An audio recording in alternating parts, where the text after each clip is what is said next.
It's Jodi Day. It's Jodi Day. Welcome, everybody. Welcome. I blame myself for being late. I set my microphone down on my keyboard on the control button, and I couldn't figure out why nothing was working. So I backed out of everything, came back Why in. isn't everything working? I'll be right back. What is going on here? Yeah. Careful where you set your mic, everybody. Welcome. Ooh, I have exciting news, Nick. You don't even know this yet. Oh, there's a gentleman, Mr. Williams, we'll call him right now.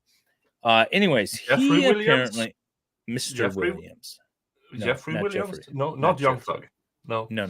Okay, Different another Mr. Williams. Mr. Williams. Different Mr. Williams. Well, he is a rapist, but he's also apparently friends with Miss Anderson or Arias. I mean, Oh, and is willing to sit down and do a little interview with us.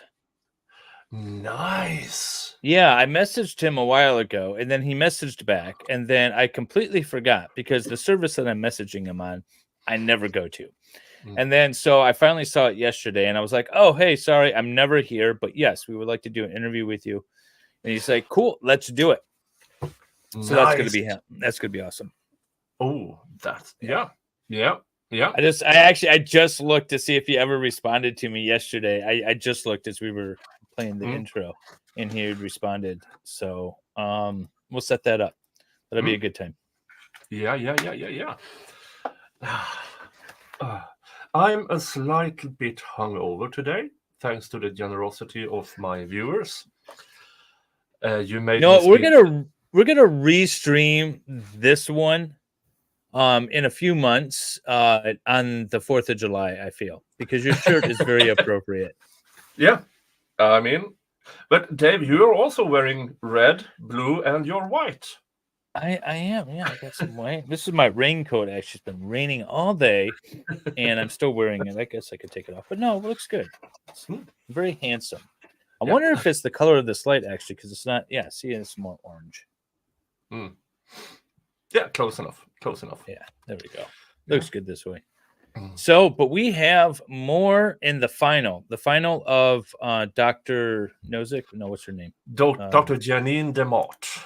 Yeah, there we go. And we'll see how crazy Jodi Arias really is today when we finish up with her testimony. Yeah, and it's still the defense cross-examination. I assume Angry Elf will be quite on fire in the rebuttal. Yes. I'm just going to speed check here. Yes, he will do a rebuttal. I'm just checking, so it doesn't just. Now, it would be amazing if he of all just stood up and said, "I have nothing to add," and sit down again. Yeah, that would be great. I do want to give a shout out to Fiery Red Podcast. Fiery Red Podcast is up and running again. If one of the moderators on both of our channels could put a link to the podcast, I know it's in my Discord. If I can manage it once we get the videos going, I'll put a link in the chat as well. But everyone go check out Fiery Red Podcast. Yes, you do. And Christine Fortunato also has a channel. And check her out as well. She does some interviews. I don't know if she posted for a while. I visit that channel way too seldom. But if you have a channel, shout out. And I lost all of my subscriptions with my channel going down, so there's a bunch of people that I used to be subscribed to that I'm not anymore. So like Attorney Little, who's been covering some of the stuff, I completely forgot about her until somebody mentioned her on Twitter, and I was like, oh yeah, I should go subscribe to that again. So it's been fun. I found it's like I'm new to YouTube again. Yeah. Oh, here we go. Murph's put it in the chat, at least on my end. I don't know if Murph's is a moderator on yours, but I will post it over on yours. I believe I'm still a moderator. Oh, Christine is doing an interview today. Nice. Oh, you posted the podcast. I posted his YouTube channel. He has one video. Yeah, I posted the podcast because that's where he's doing most of his stuff. Yeah, and Christine. see here. Check. Here is Christine's channel. There. Posting over at yours as well. Can I say I missed day 6 of this trial? Any particular reason, Dave? No, I was just thinking.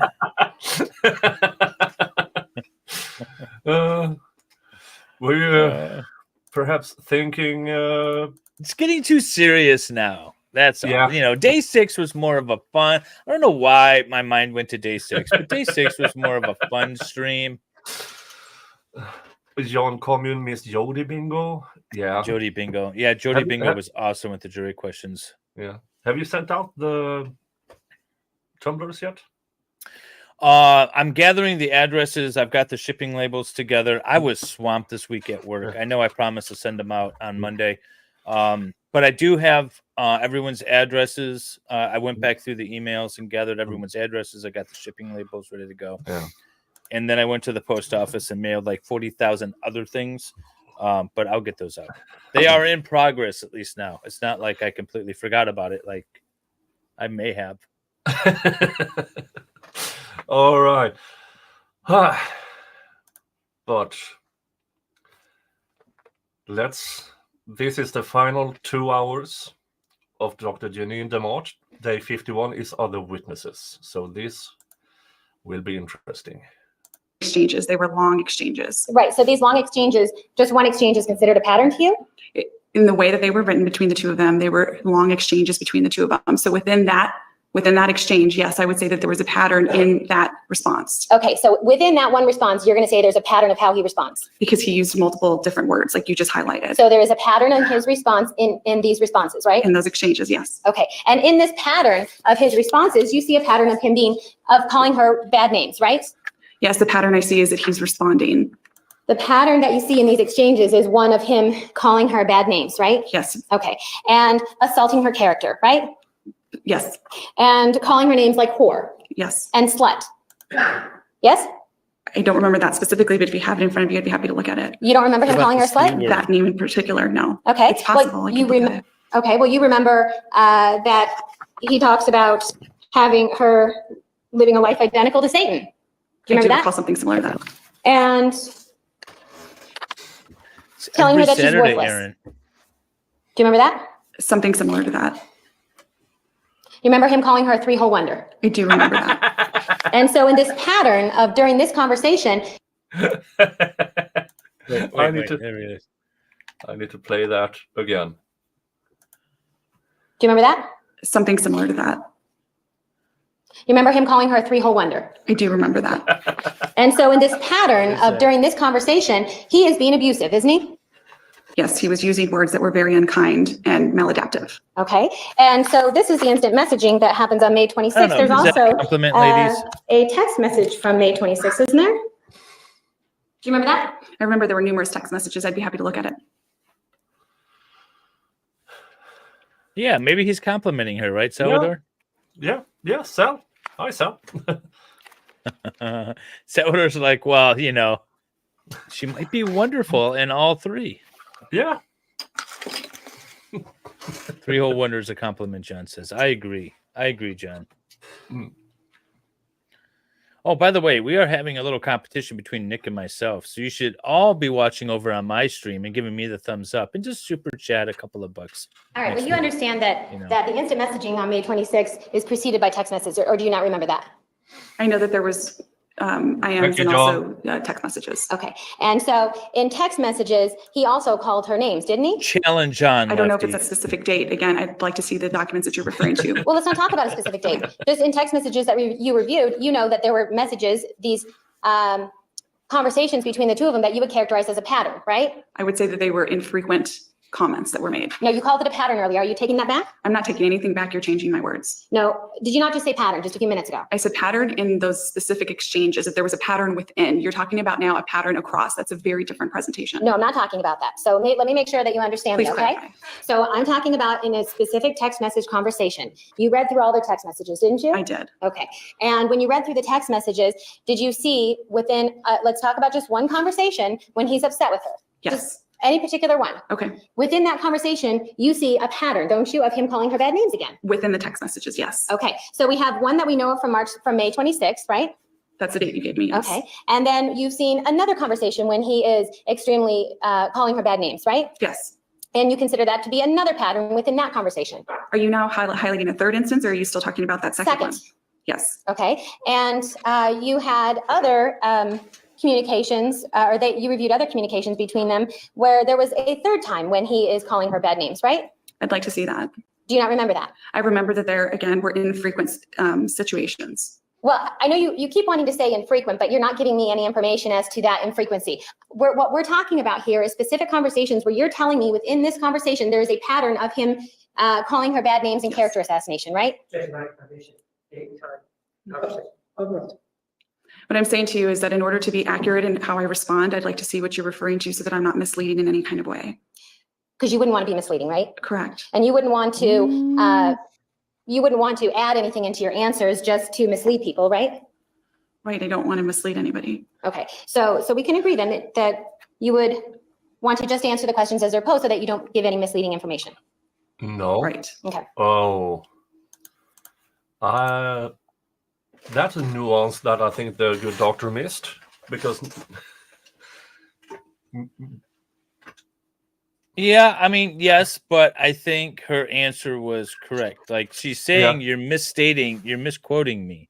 Yeah. And so the attorney, I don't think, did that good of a job by saying, oh, well, you just want to make sure that I don't screw you up. Well, yeah, that's exactly what I want you to do. Not misstate what I had to say. Yeah, and the lawyer is doing lawyer. I mean, sometimes you have to ask questions in a certain particular way.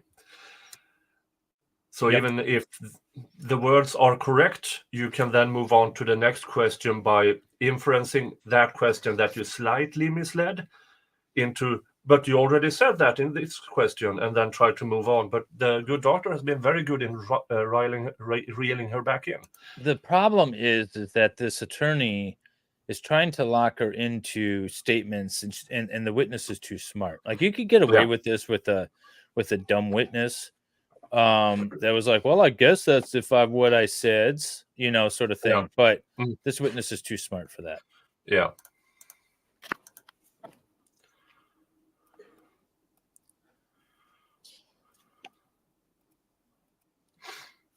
You were asked questions about when Mr. Alexander made comments about being afraid of Miss Arias, right? Yes. And that you wouldn't want to go behind those words, right? Right. You wouldn't want to do any further investigation as to why he might say something like that, right? I can't do that. He's not alive. Right. But you wouldn't want to use any of your other data points to investigate why he might say that? I would use this as an objective data point that I would then use in addition to everything else, putting it together, but I wouldn't alter the words. It's not possible to alter the words. No, you wouldn't want to alter the word, but wouldn't you want to understand and put those words in context? And would I look at it in context? Yes, I would look at it in context. And you would want to look at then behaviors and investigate maybe whether or not there's any true meaning behind these words, right? I couldn't do that because he's not alive. You keep saying he's not alive. So when somebody's not alive, you can't get any information from them. Is that what you mean? What? From them directly? That's correct, because they're not alive. So you can't.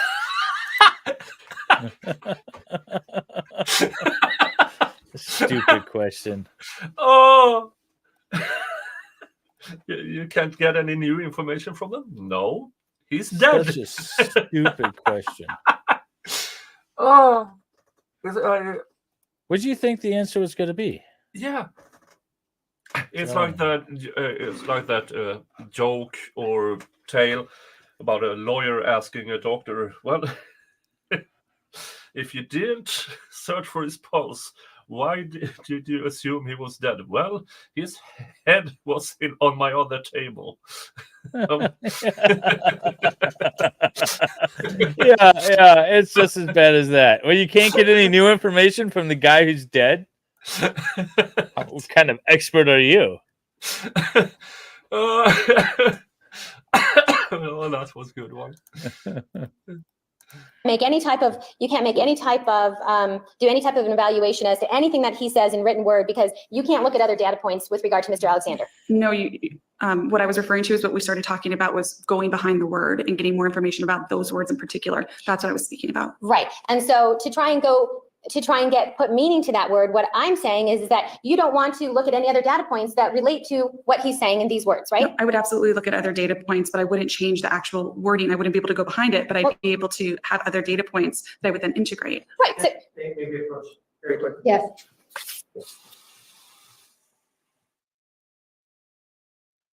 What does he want to talk about now? I mean, why would you want to stop this train wreck? See, some of his objections, unless he knows she's going to try to get into something that he really doesn't want to. But otherwise, why would you try to stop this train wreck? Yeah, I mean, It's going to happen. You want it to happen. You just let it go. Yeah, maybe they are approaching something that has been motion in limine. Yeah, see, that's why I think we should get the sidebars. Yeah. I think it would be good to get the sidebars. Hi, Nakitoffler. Hey, Fubar. Law Kong. Oh, Law Kong. Everybody should subscribe to Law Kong. Law Kong is awesome. Mm-hmm. You guys could check him out on my Barely Interesting stream with Solomon Anderson and Law Kong. I can't remember what episode it is. And I should probably really go back and actually add people's accounts and links to those channels, the ones that they came in. So I'm gonna have to do that. There, Law Kong. And it's a kind of a long sidebar. Admonition, you are this time. Please be back in the designated area at 1:25. Oh. Please remember the admonition. You are Now what are excused. they gonna argue about?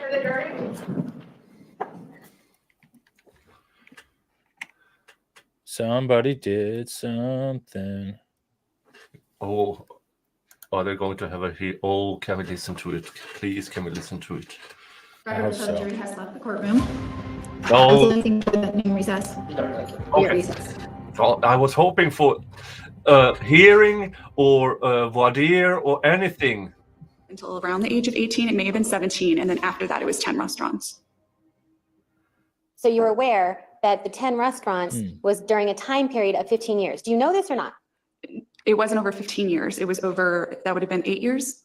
As I just indicated, she worked with her father until 18 or somewhere around there. Okay, so you think it's just a period of 8 years? Whatever, 18 until she was incarcerated, yes. All right. And during this time, you know that these restaurants, that these different restaurants that she worked at were also, she was working at more than one at a time, right? I'm not aware of that. You didn't get that information in your interview with her. Correct. And when you told us about some of the suicide ideation, and you used as a data point the fact that she mentioned suicide to her mother, you remember that?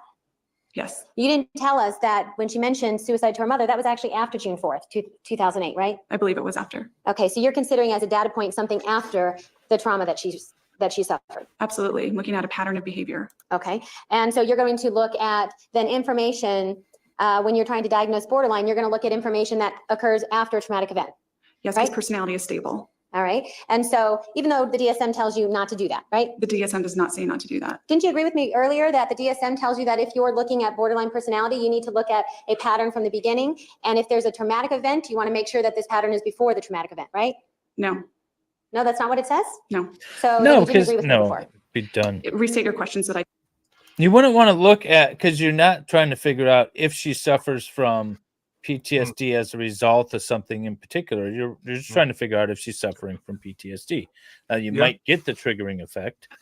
Yeah, But- and the borderline, I think the attorney is misrecollecting, because PTSD, you have to go way back to see if there is an underlying issue way back. Yeah. But this is about borderline personality. Well, I know what she's trying to get at, because this Yeah. doctor has testified, this expert has testified that Jodi suffers PTSD as a result of unaliving Travis, not as a result of anything prior to it. And the defense is that basically her PTSD caused her to do this, or not caused her to do it, but was something that to be considered as to why she was so afraid of him. Yeah. could be clear about what you're asking. When you're talking about diagnosing borderline personality, okay? Don't you need to make sure that you're looking at a pattern throughout the person's life, right? Yes, that's correct. Okay, and if you're looking at a pattern Hey, throughout Susan the person's Brown. life, when there is a trauma, when that person goes through a trauma, don't you want to make sure that the pattern exists before the trauma? Yes, Okay. You talked about her going from boyfriend and boyfriend and having this strong attachment, right? Yes, But you didn't talk about the fact that when she broke up with Mr. McCartney, she was single for 14 months before she even started dating Mr. Brewer, right? that wasn't my understanding. Oh, you didn't know that? My understanding was that right after Matt, she was dating Daryl. So you didn't clarify that with her then in your interview? No, that's the information that I received. Not from Miss Arias, though. I can reference my notes if you'd like. Sure. Do you have those with you, or do you need They're them? right here. They were okay.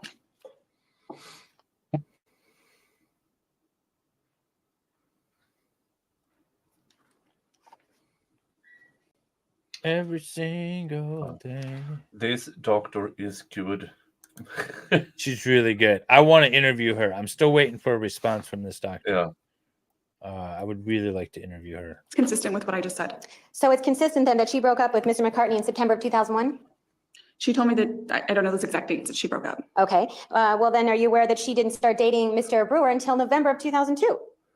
I could tell you what she told me. Okay, but that's all you can tell us, right? Because you spent 12 hours with her, right? I did spend 12 hours with her. And you never went back to clarify any information with her. How do you need to Right? clarify? It wasn't a point of confusion for me. Sure. I didn't So need to go back. That's great. You never went back to clarify anything with her. Well, there was no point of confusion. I was satisfied. That's the perfect way to respond. Oh, Yeah. this witness is Yeah. awesome. It's not on the doctor to, if she's interviewing Miss Aries and Miss Aries told her, well, I had that boyfriend, that boyfriend, that boyfriend, that boyfriend with no specific dates, then Yeah, that was great. That yeah. was beautiful. And clarify it. So you didn't feel that there was any confusion on your part at all? Right. My notes were very clear about the timeline of what she dated. Okay, and your notes were done in just a period of the 12 hours that you spent with her, right? Yes.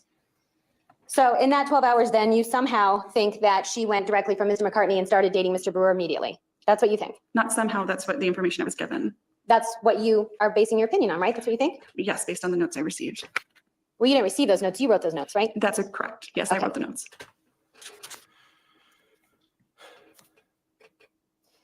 You talked about having this strong attachment partly due to the fact that she moved to Mesa, right? Even after June of 2007. But that would be one indicator, yes. Okay, but she didn't talk about the fact that she moved away from Mr. Alexander in April of 2008, didn't she? Yes. And she moved away to a whole nother state, didn't she? Yes. And she And then in still her journal went entry, over she there talked about moving on, and right? did the stabby stabby. And she tried to move on by joining a dating service, LDS LinkUp, I right? wasn't aware of that. Oh, you didn't know that? No. It was in her journals. You didn't read that? I read her journals. But you don't remember it then? I don't remember a specific dating website, no. Okay, so you don't remember then that she was attempting to meet other people? I was aware of that. Okay, and that she was doing this in April and May of 2008, after she moved away from Mr. Alexander, I was aware that she was trying to date other people, yes. that she was moving away from Mr. Alexander, right? Yes. When we talk about calling, the fact that Mr. Alexander called her names, you know that this started in January of 2007 when he called her a skank, right? Yes, that's what she told me. And then he tried to pretend like he was just kidding, right? I don't know if tried to pretend. She told me that he indicated that it was a joke. Okay, so he then told her he was just kidding, right? That's what she told me, yes. And you know about this situation too, because this is something that you would have read in the emails between Mr. and Mrs. Hughes to Mr. Alexander, right? Yes. And they're discussing their concern about the way that Mr. Alexander was treating Jodi, right? Yes.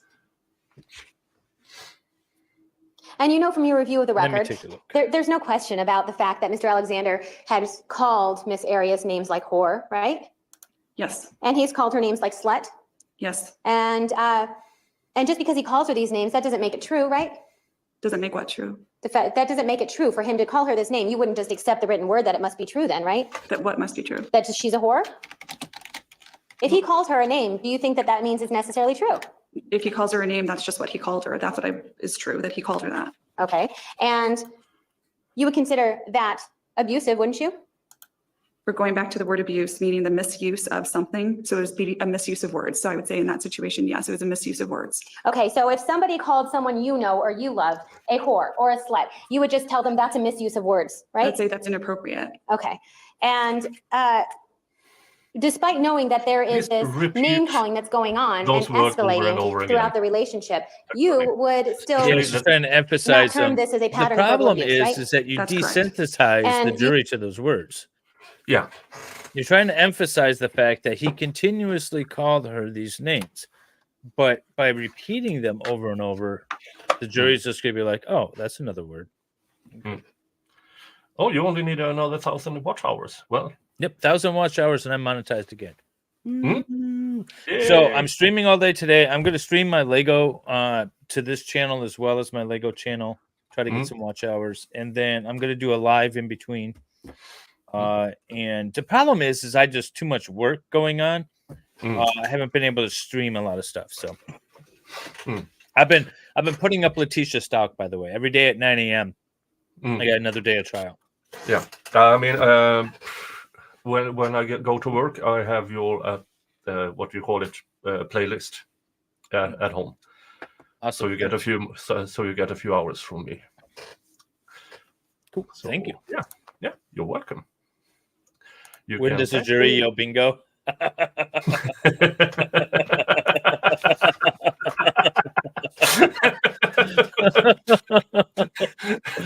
Slut. We all wonder.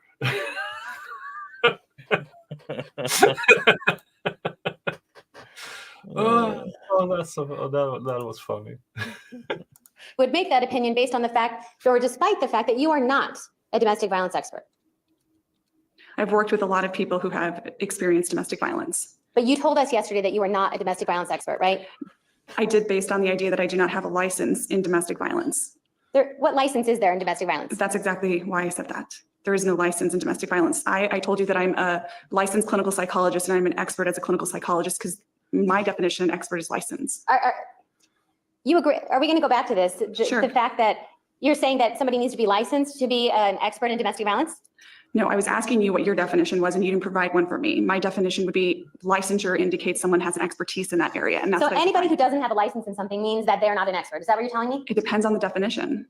Okay, so according to your, depending on a definition now, Yes. You're taking it back that you think you are an expert in domestic violence? Is that where we're going? Yes, I have a lot of experience in domestic violence. Okay, so yesterday you were not an expert in domestic violence, but now today you are. I just gave you an example of why I said that. Or It not is an very example, I gave you the argumentative, reason but why. there's That no was basing it on objections. licensure status. I indicated that I have a license as a clinical psychologist. So the fact that there is no license that a person can get to make them an expert in domestic violence, you would still say that somehow you're not an expert because you don't have this license that doesn't exist. That's the criteria I was basing it on when you asked me that question. Okay, so the fact that you don't have a license in domestic violence, a license that doesn't exist, that's why you're not an expert. That's what I was basing it on. Okay, so somehow if this magical license somehow appears and you are able to receive a license in domestic violence, then you can become an expert. Is that what you're telling us? Based on the criteria that I was conceptualizing it, yes. And as we speak right now, there is no such thing, right? That's correct.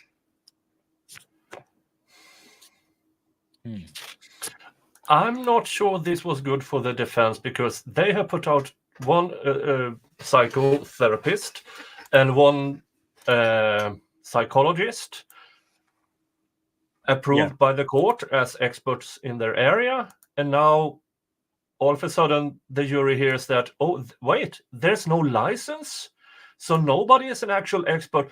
But this woman on the stand now, she is an expert in clinical psychology, which is way above the other two. I think I'm going to believe her.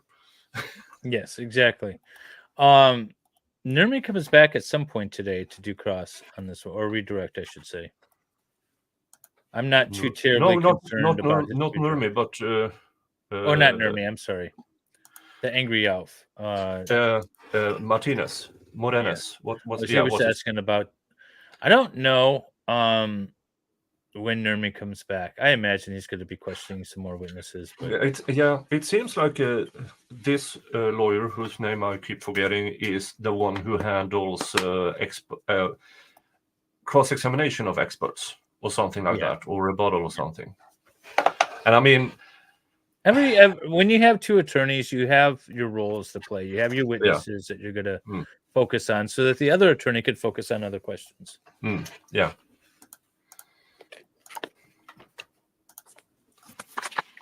2008.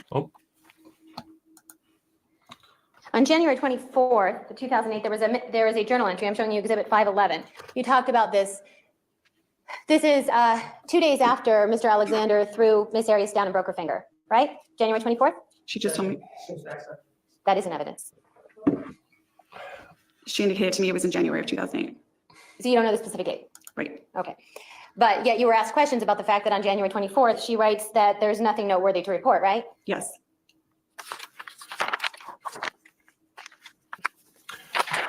So the attorney And you consider that to be a data here's point? the thing with facts not in evidence.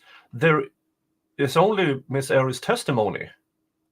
So, Well, that's in evidence. That's the one thing that people always forget. It's like testimony from a defendant is evidence, or testimony in general is evidence.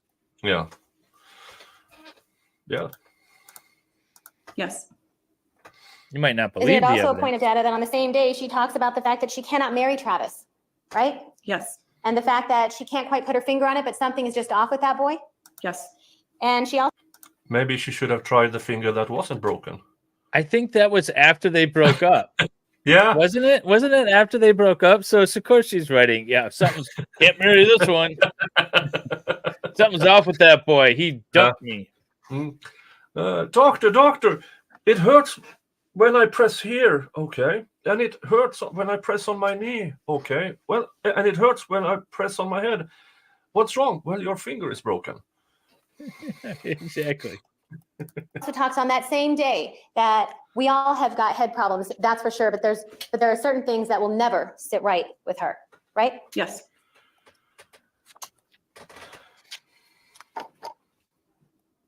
Lefty loose.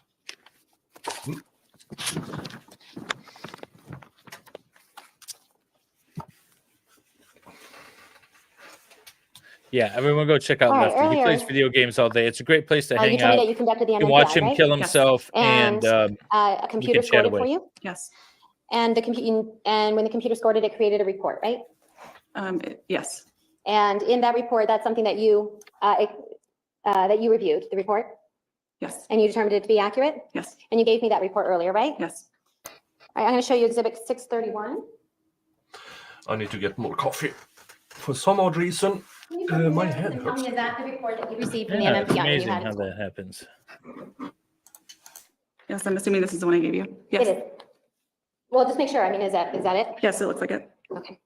And this report is accurate, right? Yes. And does it look complete to you? Yes. And these are the results that you used in Is it Morse code making day? any opinions about this case, right? Correct. Judge, at this time, I'd move for that evidence to be entered. Exhibit 631, I think. Yes. No objection. 631 is admitted.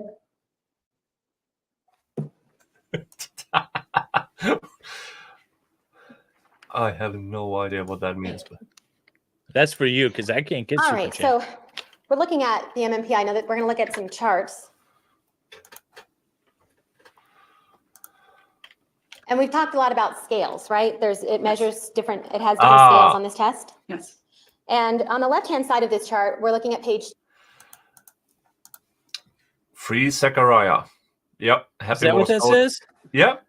Oh, nice. I thought it just said happy Morse code day in Morse code. And there was actual meaning behind that. Nice. So good work. Yeah, I found a Morse code translator.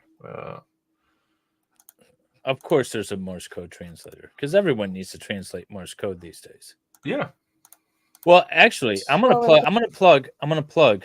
There's a book club in my Discord, by the way, and we are reading 1 Second After, and that book will make you realize that you might need to learn Morse code and maybe Mandarin, but definitely Morse code. But check it out; it's 1 Second After. It's a great book. Okay. Nice. Yeah, because I mean I don't know Morse code on the top of my head, but when I was a kid, it was taught in school over here. The concept of it was taught to us, but not really like how to use it. So I learned to spell my name in Morse code, which I've forgotten since then. The SOS everybody knows, and yeah. Wait, it's a long. No, three short, one long, three shorts. No, 3 short, 3 long, 3 short. No, that's wrong. Maybe in Sweden. All right, now I'm looking it up. We're getting sidetracked just a touch. Let's see. SOS in Morse. SOS sent by Morse code is a well-known distress signal. It is 3 short taps followed by 3 long taps and then 3 short taps again. What is 3 short taps, 1 long, and then 3 short? But because O in Morse is 3 long.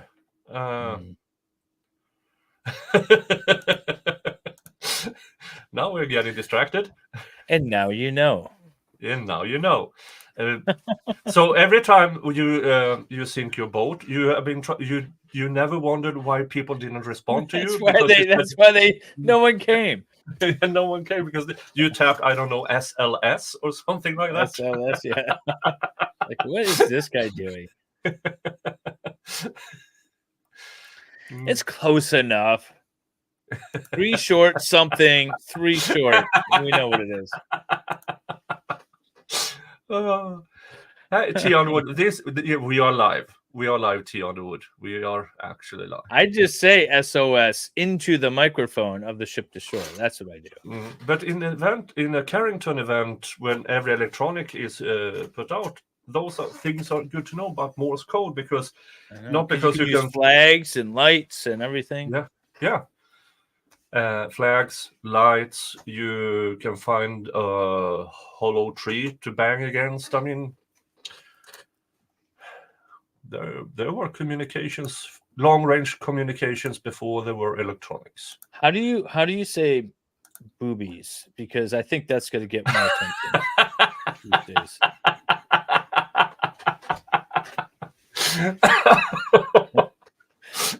That's what I'm going to learn.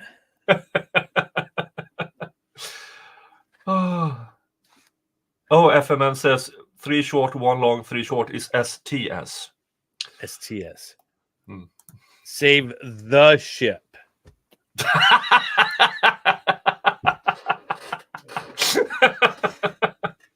All right. That got derailed a bit. At page 2, on the left-hand side of this chart, this is the validity scales, right? Yes, And then the right-hand side of the chart is the clinical scales. correct.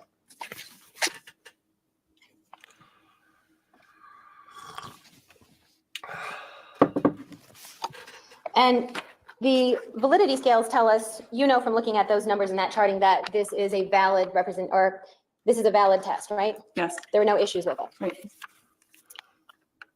All right, and then let's take a look at the scales on the right for a second. You see where it says D? Yes, What's that? depression. All right, and depression, we see it going over this line here, right? That's correct. That line is set at 65, That's correct. and that's the clinically significant line, right? Yes, So we're looking at then D for depression, and that is far above the clinically significant line, isn't it? yes. And let's take a look at PD. Can you tell us what that means? Psychopathic deviant. Okay, and we She's know a deviant.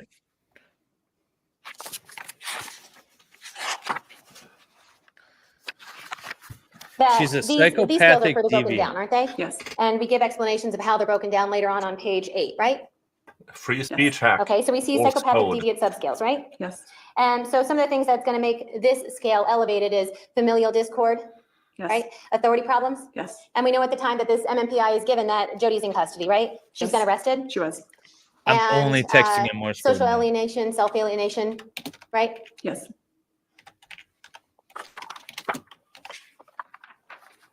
And you're aware, given your experience that you've told us that you have, that having a highly elevated scale in PD is often elevated in victims of abuse, right? it's sometimes elevated, yes. And that's something that is elevated too when you're that they're elevated when people are victims of trauma. It can be elevated with victims of trauma because oftentimes they become perpetrators themselves. It can be elevated when they're victims of trauma, right? Is Yes, anyone that's what I- buying sometimes, this? yes. Well, you know that in your experience that you're telling us that you have, right? And I'm telling you that sometimes, yes. Is anyone buying this argument? From the All right. defense, Now no. there's more scales than Because just I believe that the ones that we're just looking Jodi at here on page 2, already right? took. That's correct. I think Jodi already took those tests because she was given books by De Voilette. So I think she knew how to conduct those tests to get a certain result. And that is why you shouldn't And she give still books. failed. She And she studied still- for the test and still failed. Don't we have? Didn't we have? In your chat, didn't we have that psychologist? Oh, Lou is in Lou? here. Yeah, Lou Yeah. is in here. Yeah, so Yeah. he can translate to us. If we are dead wrong, It's he a will tell. she. It's a she. Sorry. Yeah. If we are dead wrong, she will tell us. Yes, absolutely. Yeah. That's okay. I just learned it was a she when I did a stream with her and so. And If we look so at page 4 and we look at the restructured clinical scales, we talk some more about some of the different scales that are measured, right? Right, if you might reference my report, these are not scales that I interpret. So you didn't look at these? These are not ones that I interpret because they do not have as much research backing to them. So when you say you didn't interpret it, does that mean that you didn't look at these? They're not something I considered. That's correct. Oh, okay. So you didn't use any of these scales other than page 2? Other than page 2? No, I The one used, that we just looked at. that's incorrect. So you did look at other scales, Yes, other scales. just not this one? Right, this doesn't have as much research backing to it. The common protocol is to examine the clinical scales, the content scales, and supplementary scales as I highlighted in my report. Okay, well, we'll look at those two, but let's take a look at this one for right now. We're talking about, let's see, we see LPE. Can you tell us what that is? These aren't scales that I typically interpret. These aren't things that I've taken in consideration or looked at. So you can't tell me what LPE is. I can't give you an interpretation on these. I've not spent time looking at them. So you don't know what LPE means. That's what I'm asking you. Not off the top of my head. Okay, well, we'll go down here. So it actually has it. So LPE, low positive emotions, right? Yeah. She told the lawyer, I do not look at these scales you are showing me because there's not enough research behind those specific scales. And the lawyer keeps hammering it, but let's look at it now. Low. what were we asking? What were we asking Lou if we were wrong about? I said she studied for the test and she failed still. Yeah. But I can't remember exactly what we were saying. Yeah. Like, well, if we're wrong, Lou will tell us. Yeah. If we were wrong, Lou will tell us. And it was about her magically getting results in that specific test that may or may not be transferred over to other tests, because she might have gotten a book by this Lavalette woman. So she. Oh, that's what we were saying. Yeah. So she was given books by one of her or both of her expert witnesses, and we were wondering if she used those books to kind of study for this test, or if it was really something that couldn't really be transferred over, or if there's a way to kind of trick the test. Yeah, because the first, the guy who was thrown out of New York because he was improper with his patients, he was a psychologist. So there's an ethics. He can't give her gifts. The psychotherapist does not have those ethical boundaries. So she gave her apparently lots of books and apologized for Like reading her diary and stuff like that. Yeah. The Lavalette is the believe all women. And our theory is that she took those books and developed her defense based off of those books, and then also used them to like study for this test kind of thing. Yeah, because in the cross-examination of Lavalette, she acknowledged that when she started interviewing Jodi, ninjas did it. Somewhere along the line, she changed it into I did it because self-defense. And so our theory, or my theory, is that she studied for this specific defense. And she might have done... call it our theory. I'm good with that. Yeah, okay, our theory. Because I think she had done better with Ninjas Did It. Yeah. Because I think she would have been better sticking with that story. Yeah. Because even though there was one handprint, well, that can be explained away with Ninjas Did It. And they didn't actually look for other evidence than towards Miss Harris. But had she stuck to Ninjas Did It, they could have had experts, testify to, well, the cops never actually looked for evidence of other people there. So yeah, I think she would have had a better defense with sticking to Ninjas Did It and trying to blame. And because Jodi's not smart enough, she doesn't think to pass. Yeah. That was my thought.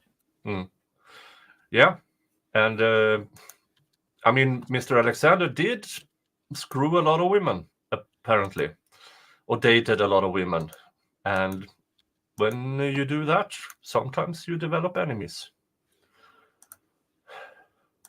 Okay, All right, and we see that LPE, that's above the clinical significant level, isn't it? yes, And we see that it is a T-score of 70, isn't it? Whoops. Right there. looks like it, yes.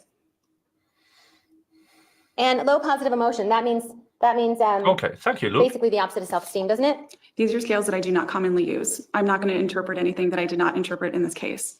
Well, are you telling me that you don't even know what what LPE means? I'm telling you that I do not use these scales at all. So you don't know what it means at all? Right, I do not use this at all. It's not part of the standard protocol. Even though the computer, when you score it, it comes back, it tells you what this information is, doesn't it? Right, but it's my job as a psychologist to determine what has the most empirical backing to it. And you choose Take not to care, use this one, Fubar. right? I did for every case. Oh, for every case, okay. Yes. Well, let's see what we can figure out on, let's see what we can figure out then, okay? So LPE, we know is low positive emotions. Are you telling me that you don't know what low positive emotion means? What I'm telling you is that the descriptor on the MMPI, the actual labels, are not always indicative of what they actually interpret to mean. So what you're telling me in it is that you don't know what low positive emotion means as to the MMPI? That's correct. Okay. Argumentative, content scales? Do you know but what there's these a lot are? of Yes. argumentative allowed.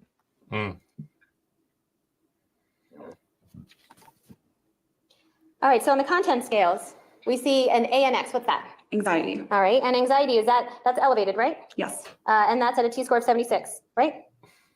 If you could Can move you it up see? a little bit, thank you. Yes, All right, and again, the clinical level at this point is 65, right? correct. And so we see that her anxiety is elevated, right? Yes. And then DEP, what's that? Depression, And we see that depression is elevated, isn't it? yes. And Can you pause it? I have a question for see Lou, BIZ, and what's I don't that? know. Okay, they're treating this like a mathematical formula, and the human mind is not a math problem. So the defense is so focused on these numbers, and I think they're overlooking the fact that this is just sort of like a guide, an overall sort of kind of guide to help you, but you get your impressions by like touchy-feely sort of analysis. Am I right in that, Lou? That this is not a mathematical formula. This is just something like kind of help guide your focus and your questions in your treatment, ideally, right? That's my question. Yeah, I mean, you don't get, oh, this scale, now we're treating her for this, or that scale, now we're treating her for that. No, with all the information gathered, with empirical data points and experience, okay, what do I have in front of me when these points here, that point's over there? And you get the total understanding. Okay, maybe the anxiety is peaking because of looking at another peak. Oh, maybe because of that. Let's evaluate that. Hello, Tammy. Thank you so much. I was just saying, I'm in a huge lead in the super chat department. Yeah. How? Oh, yeah. You're not monetized. Dave is going to make me eat my words, because the moment he gets monetized, the Saturday after, if he doesn't take a landslide in super chats and gifted memberships, you are doing something wrong. Terribly wrong with this situation. I don't even know how many thumbs up I got. Remember, you got to give me all the thumbs up and all the watch hours. Just give Nick the super chats. Yeah, I can. That's all. I'm perfectly that's all okay he with gets. That. Yeah, he doesn't get anything more than that. And I'm winning on the likes, and I think I'm winning. I'm not winning on the watches. Nope. Bizarrementation. Bizarre thoughts? What did you say? Yes, bizarrementation. Okay, which means bizarre thoughts, is that right? That's a simplistic way of putting it, yes. Okay, and so in the simplistic way, bizarre thoughts are also elevated, right? That's correct. Thank you, Tammy. Thank you so much. And because of your background and your experience, you know that these three things, anxiety, depression, and bizarre thoughts, those three things often are associated with trauma, aren't they? Amongst other things, yes, they are.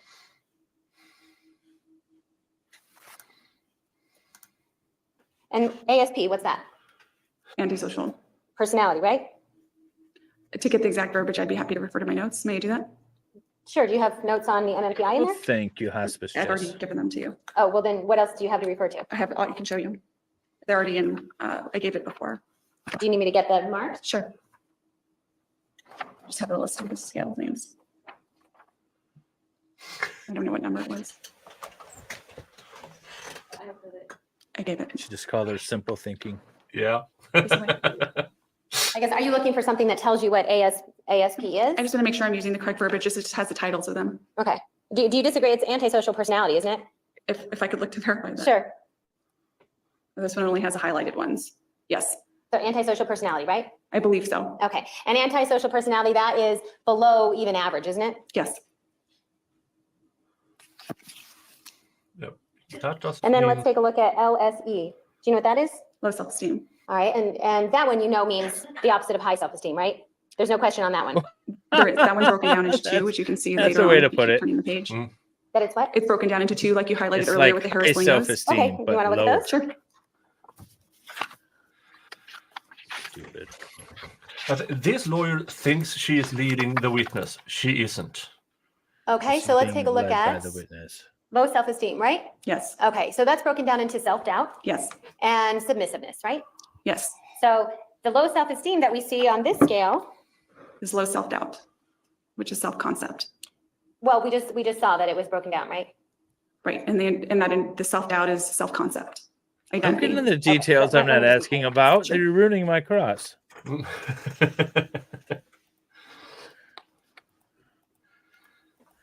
All right. So we're looking at low self-doubt and submissiveness, right?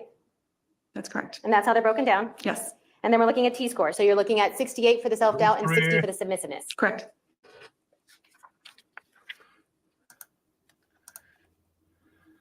I don't know what I don't know. And I have a feeling I tend to know what I don't know. I would never be asking questions like this, not really knowing what the hell I'm talking about. Can you tell us what A and G means? Anger. Anger. And that is Somebody calling. that anything we need to? Okay. All right. Anger. And we see anger at average, right? Yes, Below clinically significant. yes, That would tell me that Miss Aries is very much in control of what she's doing, not that she would never do anything because she never gets angry.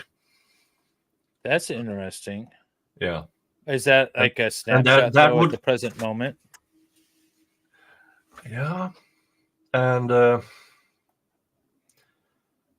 I would assume that this is why, as we said earlier, look at that data point, and then together with, well, she has low anger. Okay. So why did she do all the other things that she did? Yeah. That you tend to interpret into, okay, she was in more control.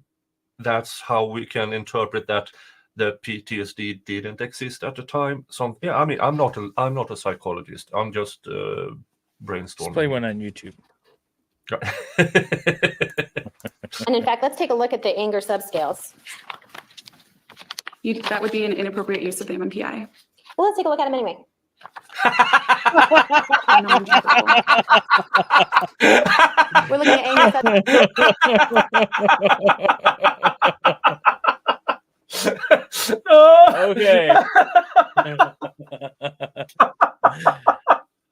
What? She's just making stuff up, and the witness is saying, no, that's inappropriate. That's not how you use this.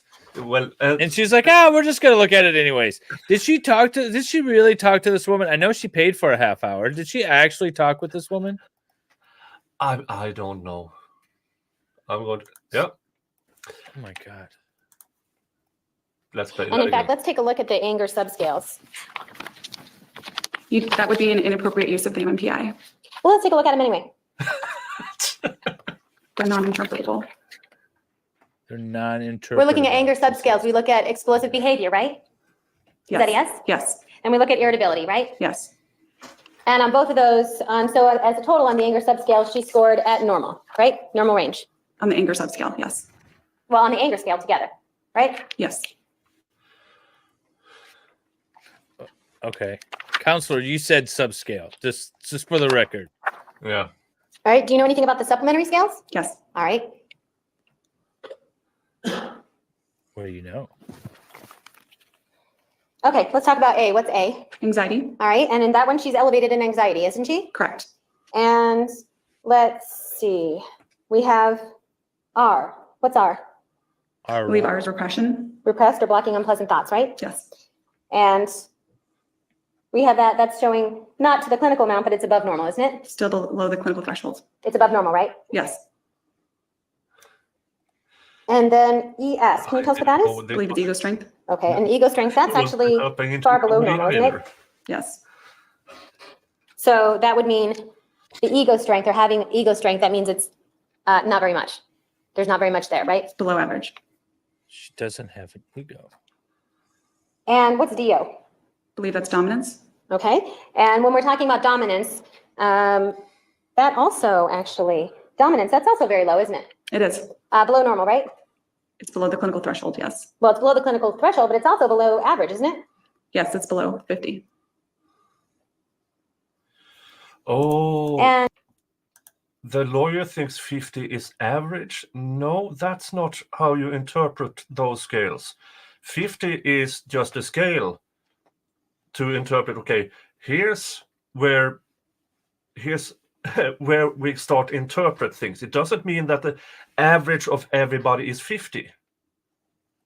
Okay, so she has a complete fundamental misunderstanding of how you use this thing. Yeah. And she's doubling down on it, even in spite of the witness's clear statement that this is an inappropriate use of it. Yeah. And again, so I go back to she's treating it like a mathematical formula, and it's clearly not a mathematical formula. No, I mean, this is an indicator of I know that. Indicator as to what to interpret, but it's still up to the psychologist or clinical psychologist to interpret it. And just because it says 50 below normal, no, it's below 50. That's it. Not that 50 is normal, that we should all be at that specific. It's just an indicator. Jodi has a large ego. I don't think she has a large ego. I think she has a very fragile ego. Remember, she's a girlfriend chameleon, which is apparent from all of her ex's testimony and statements that made about her.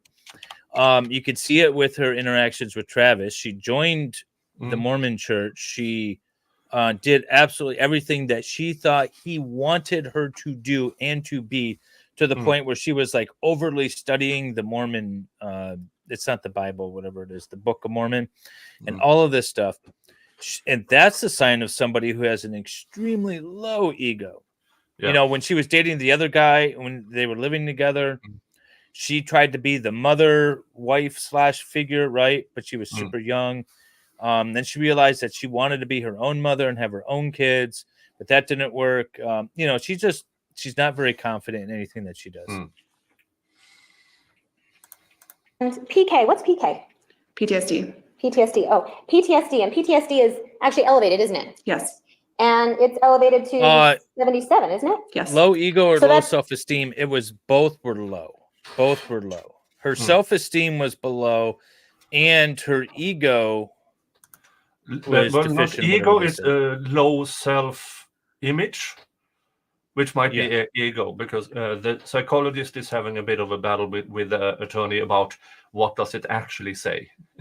But both of them were low from my recollection of the direct examination. Yeah. And her anger was high. Yeah. Which usually comes with low ego. Yeah. It's not low ego, it's like a low self-perception or whatever. And in this scale, self-control or whatever's. And again, I am not a psychology expert. My undergrad is in sociology. I think psychology is all voodoo magic stuff. I'm a sociological major, and so all this stuff is foreign to me. Yeah, before I started with law, I was in food tech, so I was expecting to have a cozy government job, telling companies what to put on the labels for the rest of my life. Wait! You mean a Swede was expecting to have a cozy government or a comfortable job? Oh, who would have thought? Well, that didn't happen. You all just work for the government, from what I hear. Above the clinical line, isn't it? Yes. OH, can you tell me what OH means? Sociology is not voodoo, OH Matt. has it's a alcohol scale. Actually, isn't it over-controlled hostility? I would need to reference the manual to have the exact terms. sociology is a science. Psychology is Not more of a typical to interpret religion. under the threshold. Do you have the manual to be able to find out what it is? Unless you want to just accept that it's over controlled hostility. Do you think that's wrong? I would like to be specific. I do have a manual. You do? Okay, go ahead and you do or you don't? I do. Okay, go ahead and look at it then. Tell us what OH means.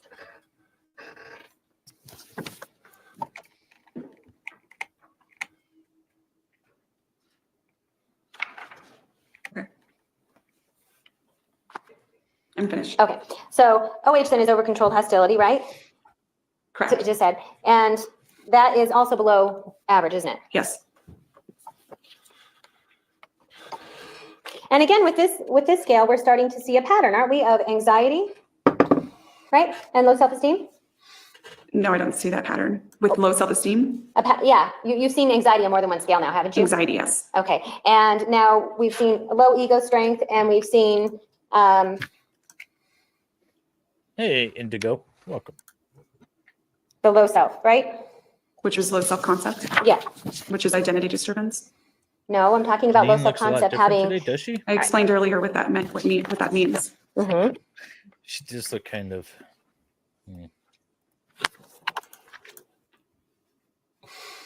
Doesn't she? She looks a little frumpy. She Yeah. looks frumpy today. Yeah. And She does not look Jodi like she changed did. her, yeah, and Jodi changed her hair to look more like the psychologist on the stand. She did. Look at that. Like Yeah. the whole. Like I gotta do Yeah. it this way so that it matches. Yeah. Like the whole bang swept to the side. Yeah. Oh my god. She does. Okay, this is like the perfect example. She models and mirrors other behavior. If you looked at day one of her testimony, she tried to make herself look like her. It's crazy. Thank you, John Mirroring, Commune. yes. Thank you. Okay, not going to read that out loud. I'd like to keep my monetization. I have to check if I have to check here. And yeah, Wait, which one's the monetization. second one? That's what I want to know. Yeah. Which one's the second one? Because we're not ever given the order of operations here. Yeah, and as per usual, every time we do this Jodi Arias, restricted ad suitability. So I am on yellow. Oh, we automatically get it. Well, at least when Yeah. I was monetized, I did.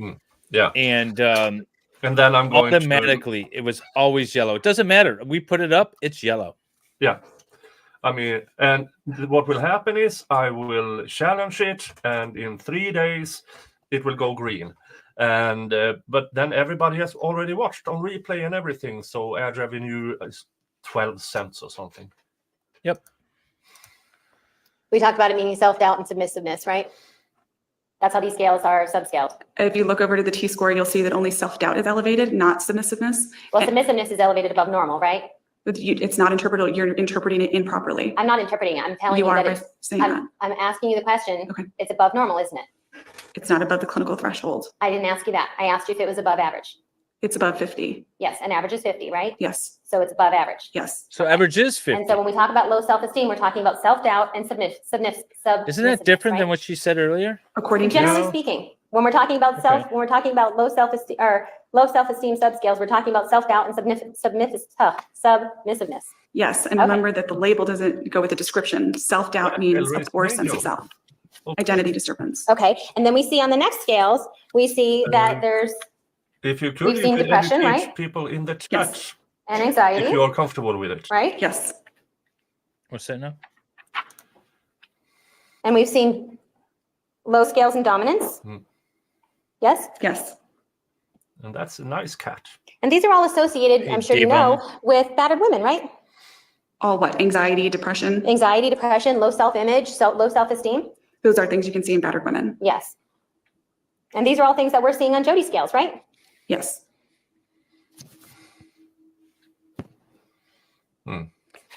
Dirt star. Yeah, That's And- now a word in your chat.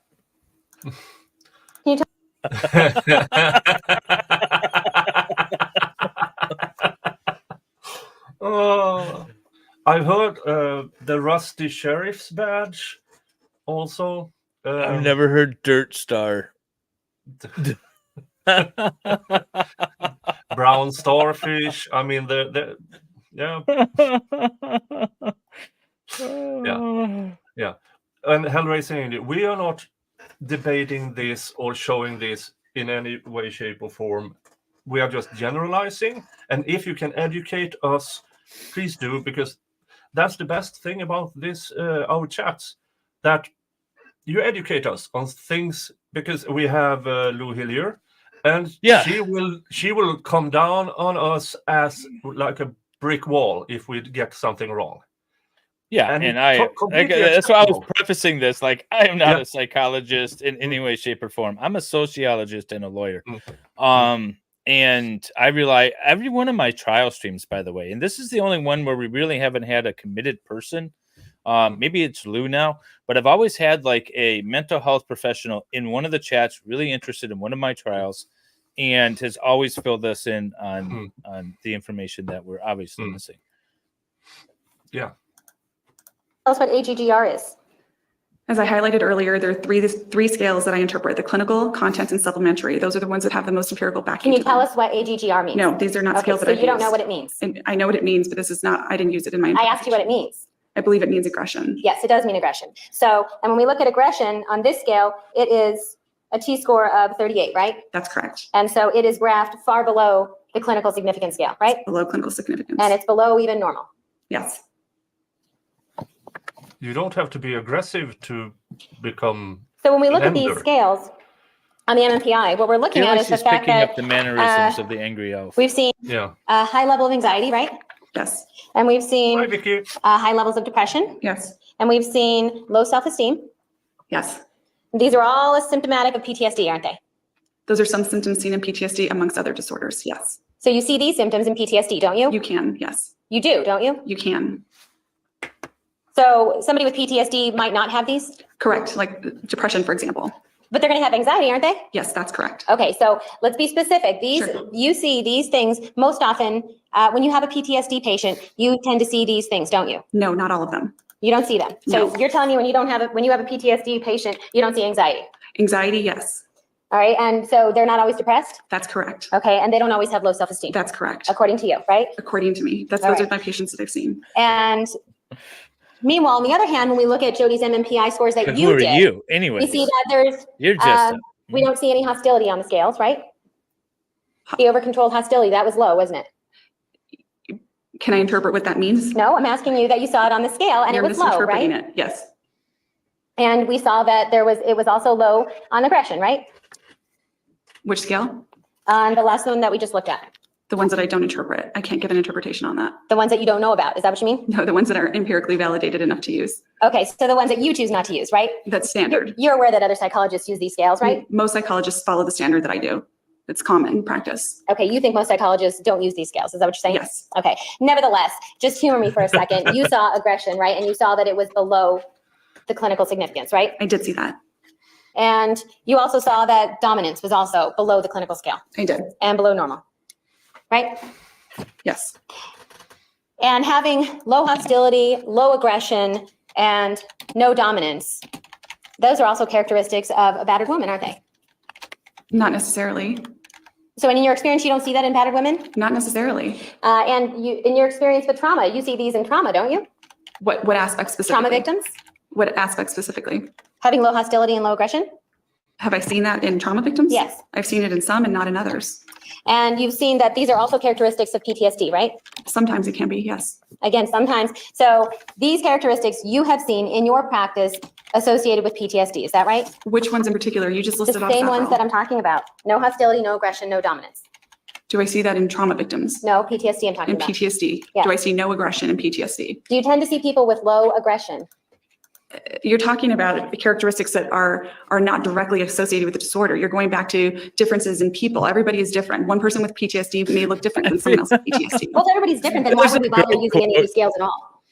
Because those are There's a- specific to PTSD. The MMPI is specific to personality characteristics in general psychopathology, not Right. specific to PTSD. So when we're looking at personality, concepts of personality, what we just went through is the fact that Jodi's concepts of personality, we see a low we see low hostility, don't we? On these scales that you administered. Yes, And we see low dominance, right? yes. And low dominance means passiveness, doesn't it? I would have to look at exactly how the MMPI defines it. Would you like me to do that? No, dominance. Dominance means that you dominate over somebody. Can you agree with that? Yes. Okay. And when you are not dominant, the opposite is passive, right? You're again making the assumption that the name of the scale is exactly what it measures, and that's not always the case on the MMPI. And you don't know, right? I'd be happy to look at it. She didn't elevate on that scale, She did not. right? So that's not something that I interpreted. Right. So in other words, you only looked at her elevated scales. That's what's clinically significant. Yes. Okay. So the fact that she was not elevated in things like aggression and dominance and hostility, that was not important to you. Research doesn't support low I'm elevations. asking you a question, Dr. DeMarte. I just want you to answer the question. Okay, can you ask that again, please? Yes. The fact that she was low in hostility, low in aggression, and low in dominance, that was not important to you. Is that what you're saying? You didn't interpret it, right? I did not interpret it. Okay. Thank you. Nothing further. Redirect. That was so. That was not the slam dunk the lawyer thinks it was, because Dr. DeMarte clearly said these scales you are using does not have the what was the word she chose empiric basis.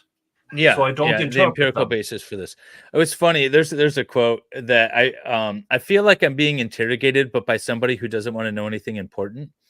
And that sounded exactly like what she was trying to do here. She was trying to get her tripped up in something, and it just wasn't happening. And so she would ask it a little different way, a little bit more argumentative, a little bit different way, try to beating her down, and it just didn't go anywhere. She should have ended about 30 minutes ago. She should have ended 30 minutes into her cross-examination, to be honest. Okay, all right, fair enough. Yeah. But time for redirect. All right. Okay, Angry Elf is coming up. Ma'am, one of the things that you were asked about was this issue about feeling compassion. Do you remember being asked about that? Yes. And do you remember being asked about whether or not when you conduct... This is something that impresses me with Angry Elf. He just stands up and he has everything in order. Not even a pause between. Yeah. So that is actually that is impressive. Yeah, he just goes straight into it. He knows this case so well. Yeah. That's the beauty of it. Yeah. So this is impressive. Now, did he eventually win this case or win? Well, win. But I still say this case was, anybody could have prosecuted this case. It didn't need him. Yeah, that's what I'm thinking. And sometimes the case was won despite him. That's more of what I was thinking. Yeah. Yeah. these evaluations involving kids and women, whether or not you felt compassion. Do you remember that? Yes. And do you remember what your answer was as to whether or not you did feel compassion? I said that I can feel compassion, but I don't walk in feeling compassion. And as a result of this compassion that you may feel involving kids, did you bring them lollipops and presents? No, Why not? You felt compassion. that crosses the ethical guidelines. What It's does that inappropriate. mean? It violates the ethical guidelines. It means that would make me engaging in inappropriate ethical behavior, and that's not something that I want to do. What about when you walk into these evaluations and you feel this compassion? Do you apologize to the individual when you walk in? Do you? I do not. Why not? Don't you feel compassion? Not when I walk in. I understand that when you walk in, but why don't you apologize anyway? It's part of the protocol of what we typically do when we do these evaluations. You just don't walk in and apologize. It would make me biased. And with regard to apologizing, giving gifts and this sort of thing, is that indicative of any bias to you? Yep.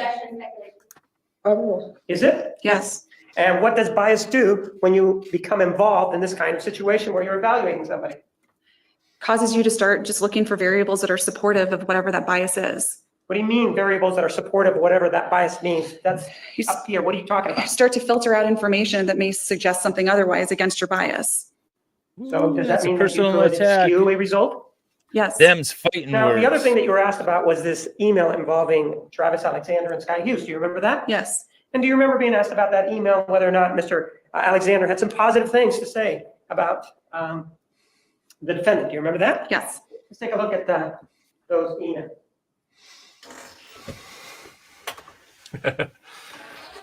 Nobody brought muffins in this trial.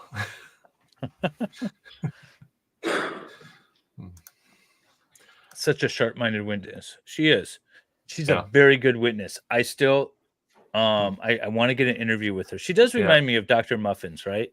Yeah. She's They were asked confident. about this, She, and, other than something today, about she's comment looked good. that they don't get any more honest than Jodi. Do you remember something like that? Yes. With regard to this particular email, take a look at it. It's 589. What date are we talking about?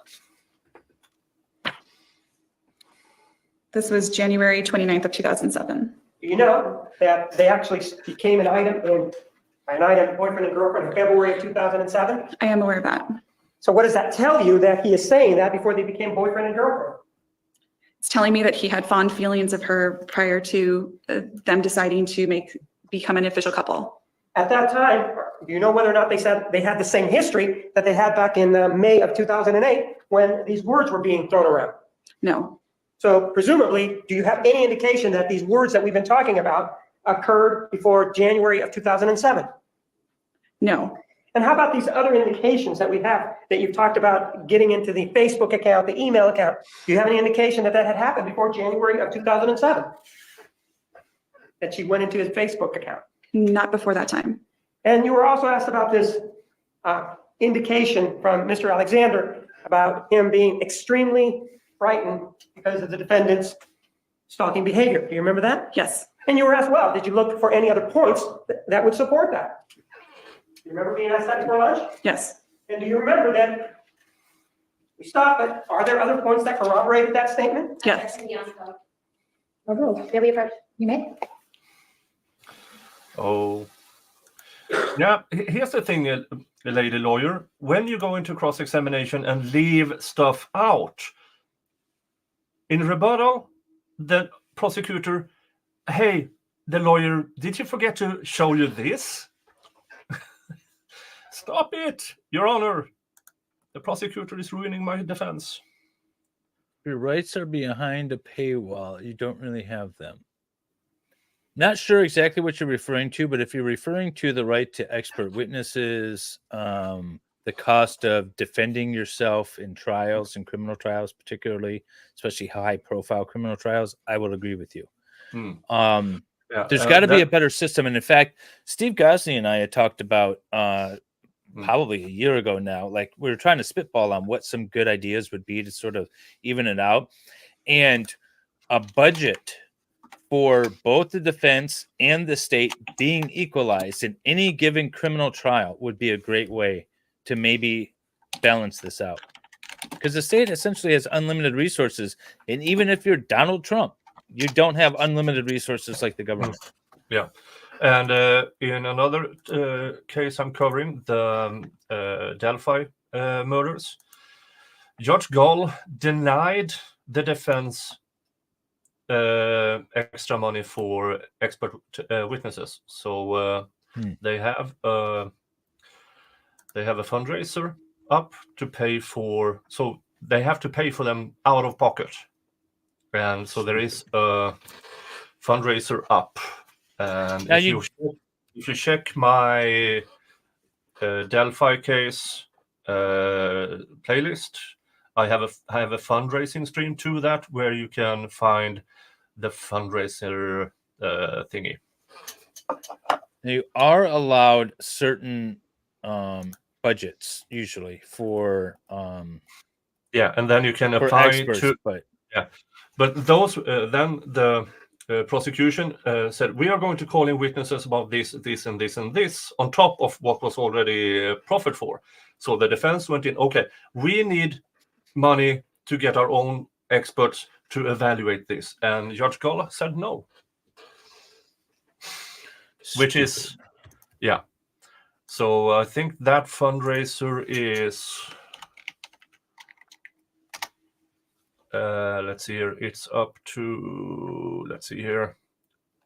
It's $40,000 out of a $45,000 goal, and that $45,000 pays for 3 experts, their reports, their testimony, and stuff like that. If we get it to 45,000 before May 10th, because In the meantime, the state gets free ones. Yeah, the state gets free ones. And even if you believe Richard Allen is guilty as sin, he still deserves a proper defense. Because the girls do not get justice from a flawed trial. Yep. And you're exactly right, Spencer. Yeah. And I don't know if you are familiar with the Zachariah Anderson case because you seem new, but check it out. I've got a bunch of stuff on my channels about that. And even more is coming. So, yeah. And on my birthday stream, May 10th, I will hold also a fundraiser for the Zachariah Anderson appeal fund. I'm going to step away and make coffee real quick. I'll be right back. Okay. This was a long ass sidebar.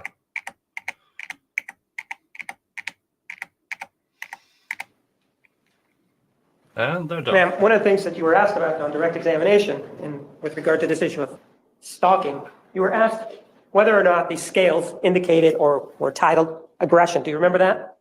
You were asked questions on about the MMPI involving the aggression and whether or not it was elevated, right? Correct. And you were in it, you indicated, and many questions were asked, well, isn't it below the threshold? Do you remember being asked about that, right? Yes.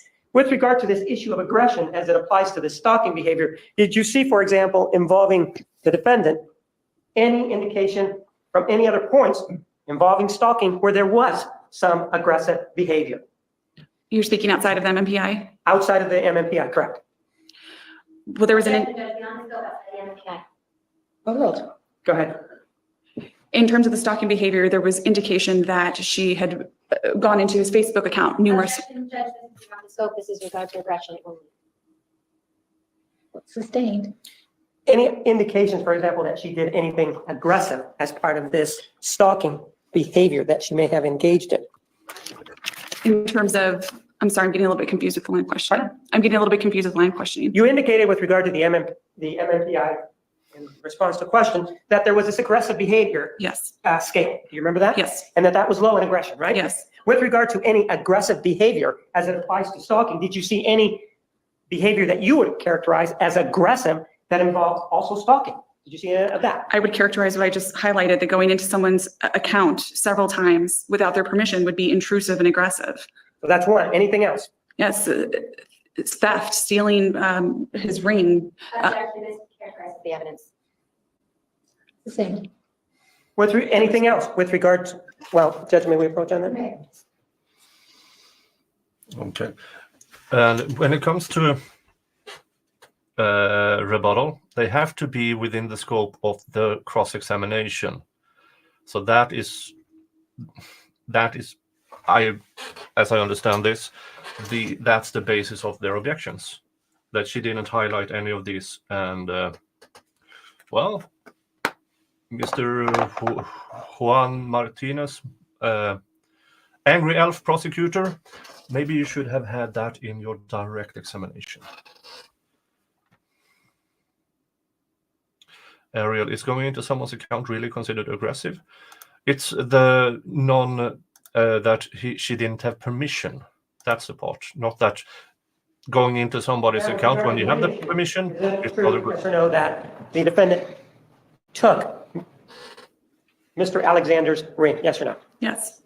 What other indications did you see with regard to aggressive behavior on the part of the defendant as they apply or indicate to you that there's also a component of stalking associated with them? There was an indication that some emails were deleted. Objection, Judge. Beyond scope. Overruled. And who deleted these emails? It was, Ms. Arias was accused of doing that. Hi, Jung. There's a lot of approaching going on because outside of the scope of cross-examination. And it's interesting because now Mr. Angry Elf, well, did Miss Arias steal Mr. Alexander's ring? Yes. Did you have any other aggression? Yeah, and then she went into their Facebook account without permission. Objection, approach. and now they're approaching again. Well, I feel like the whole, I mean, yeah, you can't go outside the scope of direct, right? I mean, that's something we've talked about many times. That's the idea behind it, especially when it's your witness and it's a rebuttal witness and there's no opportunity to call witnesses again. You're limited to your scope. You had your chance. Yeah, and that's what I assume. Well, you can speak for it more than I do. That's why when you're doing cross-examination, you have to really tailor it so it can't bring in, so you don't open doors. Yeah, no, that's one of the big things you try to look out for. Yeah, unless you're a judge. It's very hard to do it. It's very hard to do it too, because sometimes you're like, but I really want to ask this question, and you're trying to figure out a way to ask it without opening the door, and it causes a giant pain in the ass.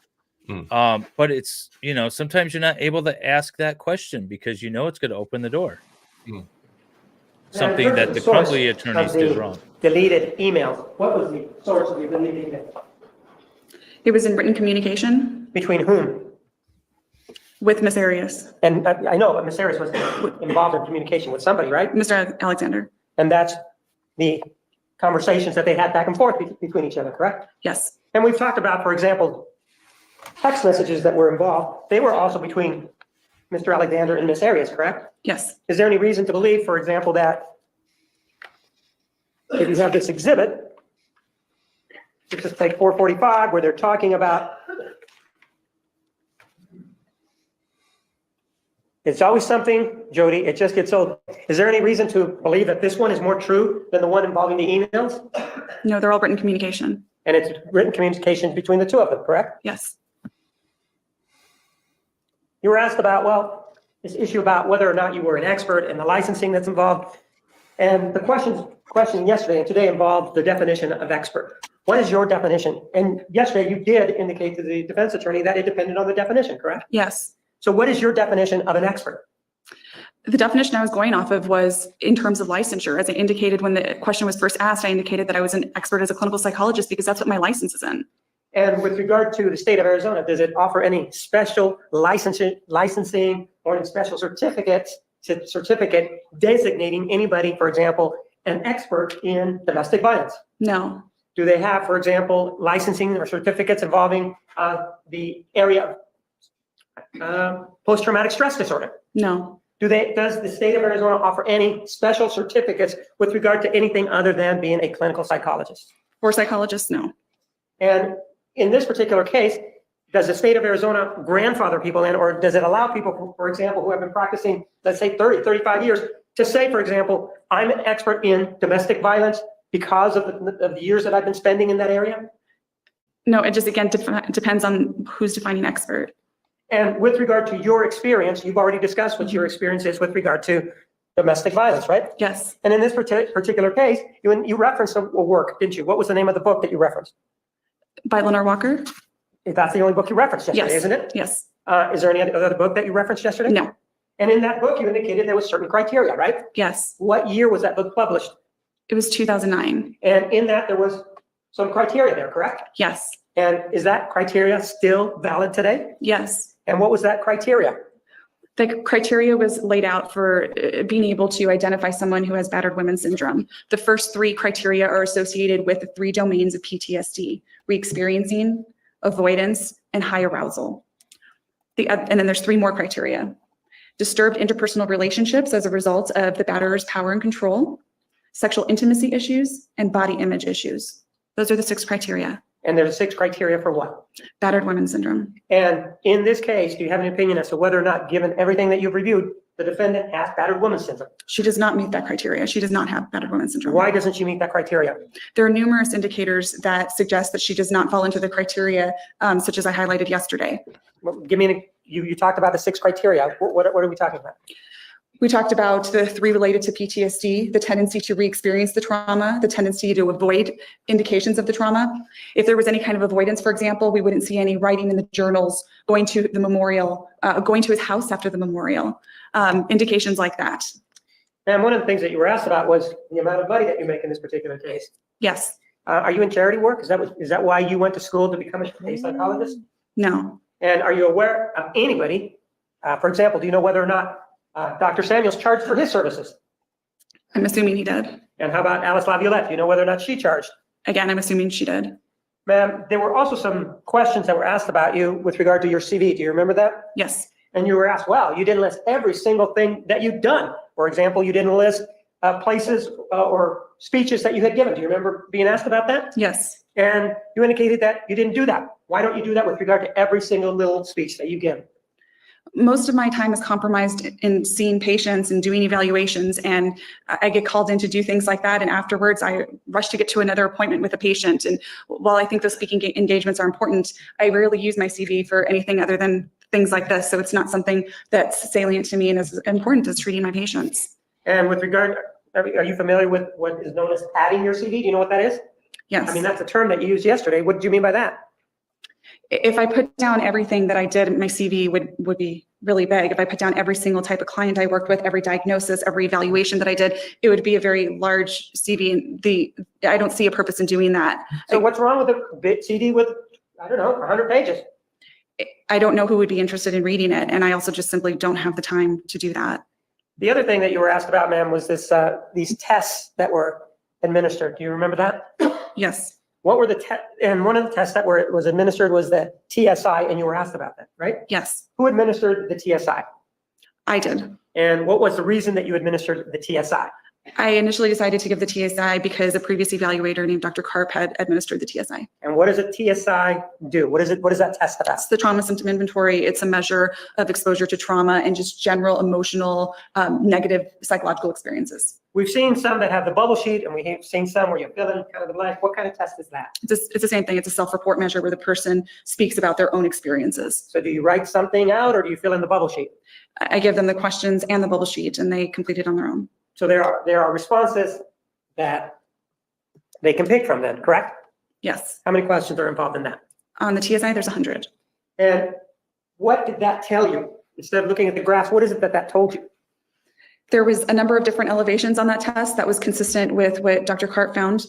When you see a number of elevations like that, I went back and I specifically asked her where these kind of symptoms came from. Because remember, post-traumatic stress disorder is associated with specific trauma. I followed up with that. There seemed to be a number of different factors that contributed to these elevations. So let me stop you there. You said there was elevations. Elevations in what areas? That seems like we're talking, hold on, in the sky. I want to know in what areas they were elevated. For example, depression, anxiety, intrusive thoughts, identity.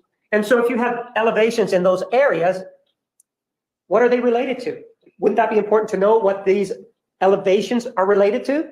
Yes. And what, in terms of her responses, are they related to? Or did she indicate they were related to? To a number of different factors throughout her life, such as intrusive experiences, or excuse me, intrusive thoughts. She said that she had thoughts about her childhood, about positive memories, negative memories, a number of different factors. What else? I mean, you listed 4 factors, and then you're just giving us 1 or 2 indications of that. Why don't you go ahead and give us the 4 factors that were elevated? Again. Well, there were several factors that were elevated. All right, give us the ones that were elevated. May I reference my Sure, notes? go ahead. Why is he yelling at his own witness? He always does. It's ridiculous. Yeah, and she's done an amazing job so I've already far. highlighted anxiety and depression. Excuse me? I've already highlighted the anxiety and depression. All right, let me stop you there with regard to the anxiety. So they're elevated. That really doesn't seem to say anything other than, for example, depression. She's in jail. Wouldn't you expect somebody that's in jail to have that elevated? Yes or no? Yes. Objection to characterize the TSI. In foundation, there are 2 TSIs.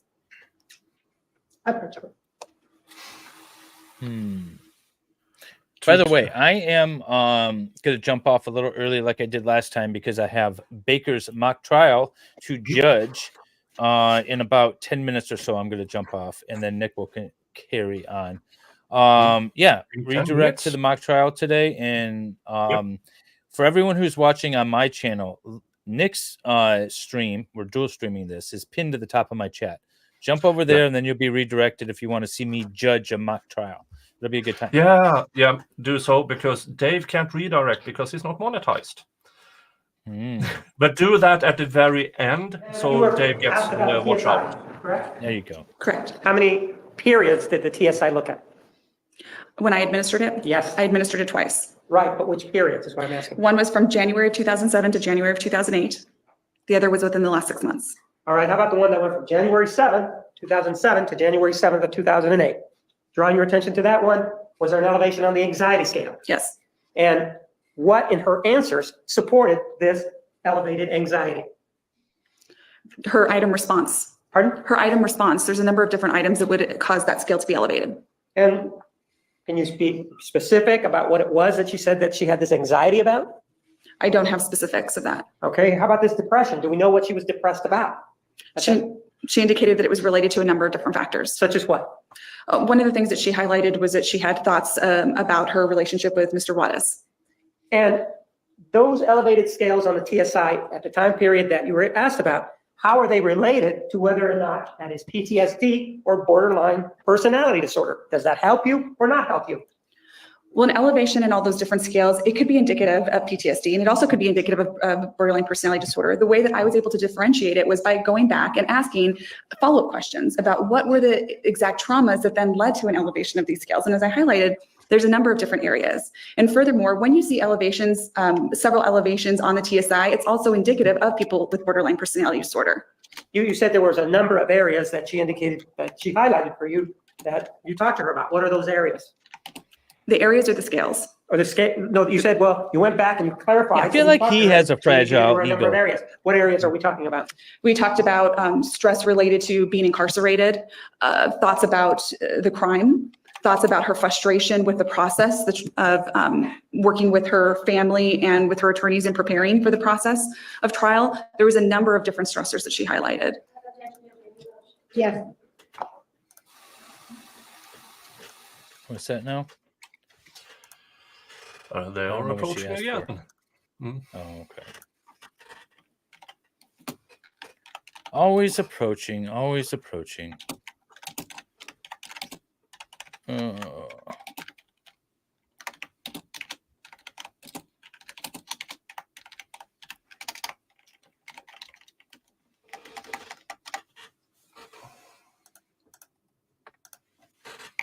Involving the first period, Okay.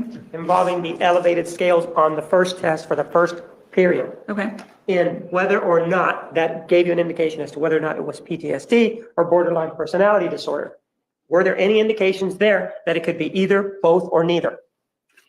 The high elevations indicated that it could be borderline personality disorder And why is that as opposed to post-traumatic stress disorder? for the exact reasons that I just highlighted. That I understand that they were the exact reasons you just highlighted, but if you could just tell me what the reasons are. there was a lot of distress around her sexual intimacy with Mr. Alexander. 2 of the scales on the TSI are related to, Funny, it's so distressing for her. Being sexually content, feeling sexually comfortable. She had indicated to me that that caused significant distress because it was against what she believed to be appropriate with the religion of being Mormon. And so you told us all of that, but how does that tell us that that's, or tell you that that's borderline personality disorder as opposed to post-traumatic stress disorder? What this suggests to me is, since there's a number of different areas that are elevated, is that there's general emotional distress there. And that's commonly seen in the literature, that if you have high elevations across all the scales, that's commonly seen in individuals with borderline personality disorder. You were also asked about the MCMI. Do you remember being asked questions about that? Yes, With regard to the MCMI, how many questions is that? You know? I believe it's 175. And with regard to this particular test, who is it normed against? A clinical population. What does that mean, that it is normed against a clinical population? What is it that the test is looking at when you say it's normed against a clinical population? Anytime you take a test, we have to make a decision of what the test means. So we have to compare the test taker scores to something else. A clinical population would mean that we were comparing Miss Arias' scores to individuals who already had been engaged in treatment, whether it be inpatient treatment like hospitalization or outpatient treatment, such as seeing a therapist weekly. And so how does that affect whether or not one makes a decision as to whether or not it's PTSD or borderline personality disorder? Well, in terms of the test, the sensitivity is it's lower because you're comparing patient against potentially patient rather than what is a deviation from a normative sample, a typical person. That helps us decide whether there is a presence of a psychological diagnosis or not. Did that assist you in any way in making a determination as to whether or not it was PTSD or borderline personality disorder? Both of those fell below the threshold. So, and looking at that, any indications in your mind as to it was suggestive of either borderline personality disorder or something else? No, it was in supportive of either. And with regard to Dr. Samuels, you read his report, right? Yes. Were there any indications about whether or not, after administering these tests, whether or not he had an opinion as to whether or not a personality disorder may be involved in this diagnosis of the defendant. Yes, in his report, he indicated that on Axis 2, which again is the area that we put personality disorders, he indicated that that she had personality disorder, what's called NOS, not otherwise specified. So what does that mean in terms of its connection with borderline personality disorder? Well, it suggests that there's the presence of problematic personality traits. Personality disorder, NOS, is what we consider the junk kind of category, in that the person is displaying signs of a personality disorder, but just happens to not fit nicely into one specific disorder. And that was according to this test. According to which test, the MCMI? That's how it was listed in his report, yes. And in his report to him, there was an indication that there was this personality disorder not otherwise specified, correct? Yes. The other issue with regard to the testing, you were asked about the PDS. Do you remember that? Yes. And you were asked about the writings on the PDS, about the trauma that was suffered or that was indicated in one of the questions after question number 14. Do you remember that? Yes. And she answered, according to what you indicated to us, that the trauma that was associated with this test involved trauma by an event involving two individuals, correct? Yeah. Mischaracterizes the evidence. Correct? Yes. And you previously indicated that in your belief that was untruthful, correct? Yes. And based on the fact that that was untruthful, if that was an untruth, what would it do to the rest of the responses involving the PDS? It completely invalidates it. Why? Why would it invalidate the PDS? Because on the PDS, all the subsequent symptoms are associated with the trauma that was highlighted earlier in the questionnaire. She highlighted earlier in the questionnaire that the trauma was related to people, I think it was labeled non-stranger or stranger, excuse me. And so she indicated that that was the trauma that she was focusing on when filling out the subsequent questions. So what does that do to the validity of her responses involving the PDS? It's completely invalid. And is that something that can be used to support the finding that she is somebody who can be diagnosed with PTSD? It can't be used for anything. Why can't it be used for anything? It's a completely invalid test. She lied on it. Objection. Okay. Yeah. Go ahead. And all the subsequent Oh, I questions forgot were they made based on coffee something and I that left didn't it. exist. You were also asked today about That was so. That's a really good question and answer because why did that happen? Well, she lied in the initial question, and therefore every other subsequent question is also a lie. I mean, yeah. You know, surprisingly enough, they didn't talk a lot about malingering in her examinations, but apparently they didn't know. Yep. the MMPI. Do you remember being asked about that? Yes. And you were being asked about a number of scales, and you indicated that, well, some of them you used and some of them you didn't use. The ones that you didn't use, first, you indicated there was 2 of them that you didn't use, correct? 2 larger categories, yes. Right. What was the first category? Of the ones that I didn't use, That is correct. I believe they're called the restructured scales. And with regard to the restructured scales, why didn't you use them? They were there, right? They were. Why didn't you use them? I've never used them. It's typical practice to not use it. I'm sure there's some psychologists out there that may use it. It just doesn't have as much empirical support as all the other scales were. And it's important to me to be as accurate as possible. So I want to use the measures that have the most empirical support. When you talk about empirical support, what are you talking about? Research backing. So they're included, but in your experience, they don't have enough research backing. What does that mean? It means that there's potential for them not to be as accurate. So I don't want to rely on something that's not as accurate. What about the other scales or the other structures that you didn't use? I don't recall even the name of them. I don't use them. And would you, That's a with bit regard to the ones that you did use, why did you use those?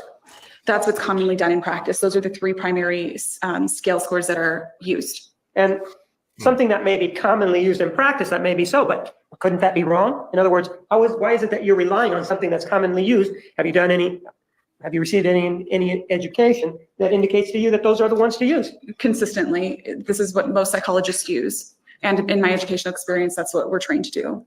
And so you looked at those and you saw that some of the peaks and the valleys that are involved in there seem to suggest that there wasn't any borderline personality disorder there, correct? No. Or did it suggest to you or indicate to you that there was borderline personality disorder? Those scales do suggest that there's a presence of borderline personality disorder. Tell me about that. Why do you say that? Sure. So when you talked about the lows on them, on the MMPI, you don't interpret things below the threshold. You interpret above. There's very few scores or scales that you actually interpret below. In terms of the peaks, as I highlighted earlier, when you see that many that are elevated above 65, that's very meaningful. That indicates that there's this emotional turmoil that's consistent with borderline personality disorder. Why isn't it post-traumatic stress disorder instead of borderline personality? Well, one of the features that was highlighted earlier, one of the scales was post-traumatic stress disorder that was elevated. An important part of that scale is that, again, it doesn't link it back to a specific trauma. The interpretation of that is that there is a lot of negative emotional turmoil. There's a feeling like you're out of control. That's the interpretation of the post-traumatic stress disorder scale. And you were asked about a instant messaging or message that was on May 26th of 2008. Do you remember being asked about that? Yes. And you indicated, well, there is some inappropriate language there, correct? Focus Yes. on your And you cartoons. also Just indicated focus that on your cartoons. even though there is a pattern inside of this particular message, you indicated that you didn't see a pattern throughout. What were you talking about? I reviewed a lot of written exchanges between Mr. Alexander and Ms. Arias. There were certainly times where Mr. Alexander used unhealthy language, as highlighted before. This was something that happened infrequently and typically happened in times when he was upset about. It was in times where he felt lied to, betrayed, or. Just maybe approach it.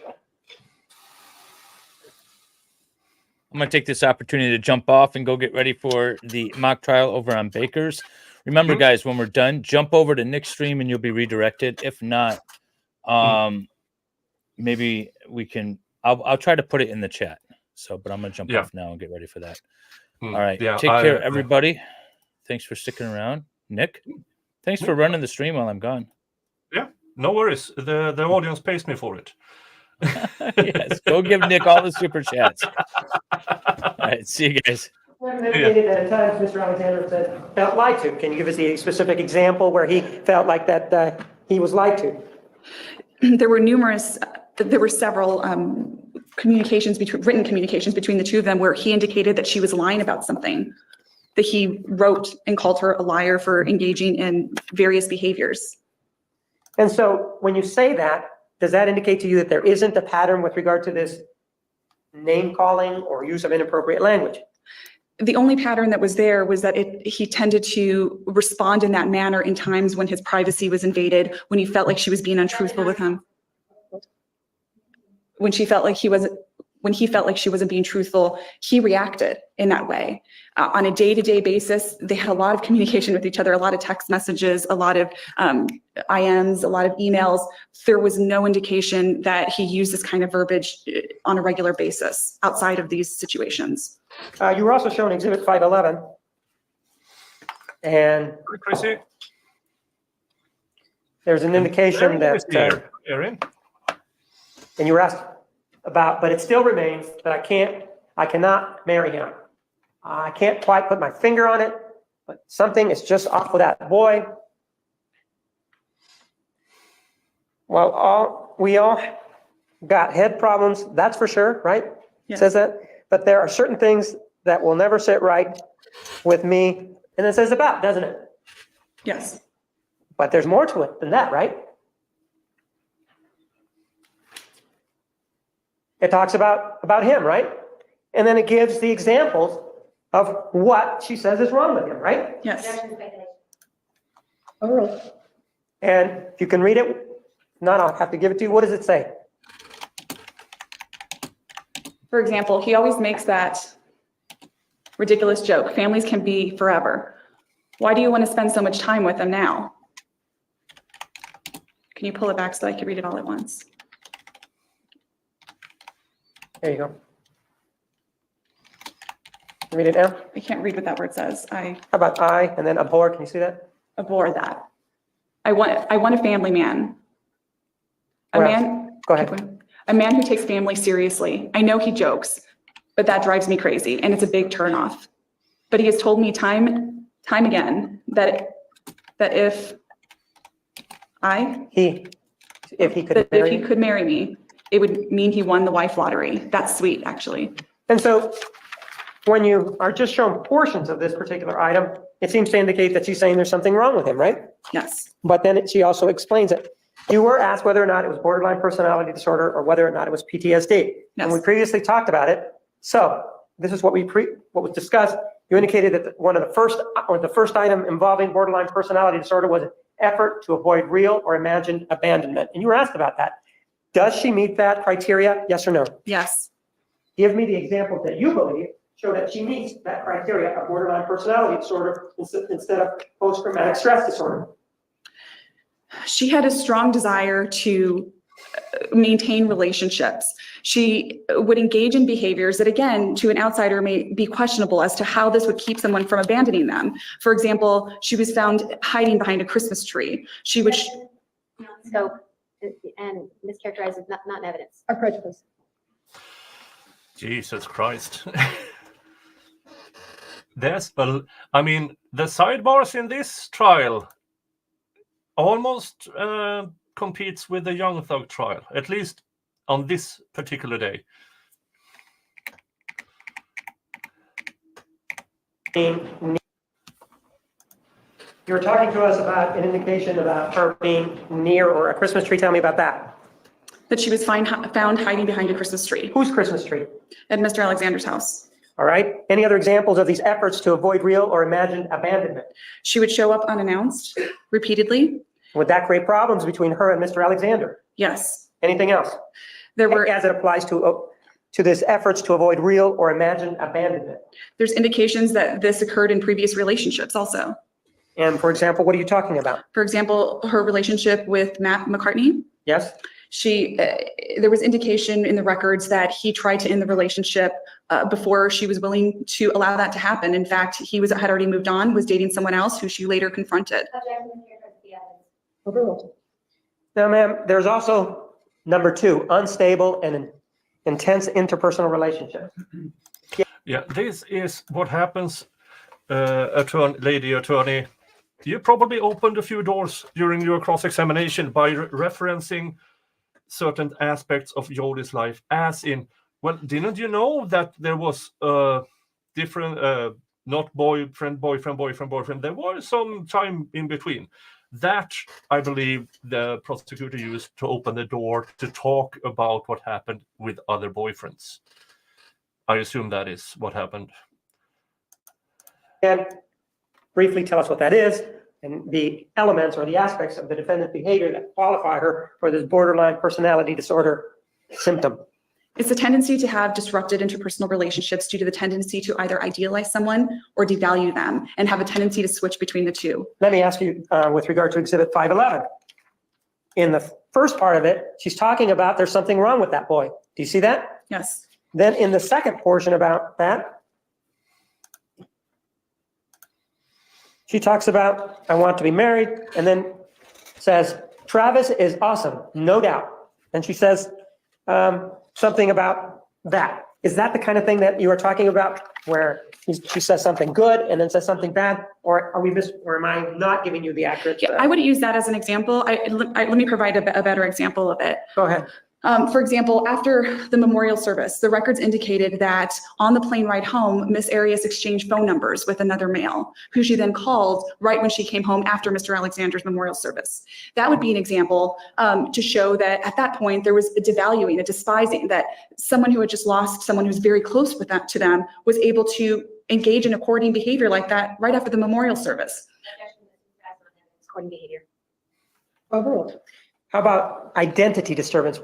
Again, briefly, what is that? And how does the defendant manifest the symptom?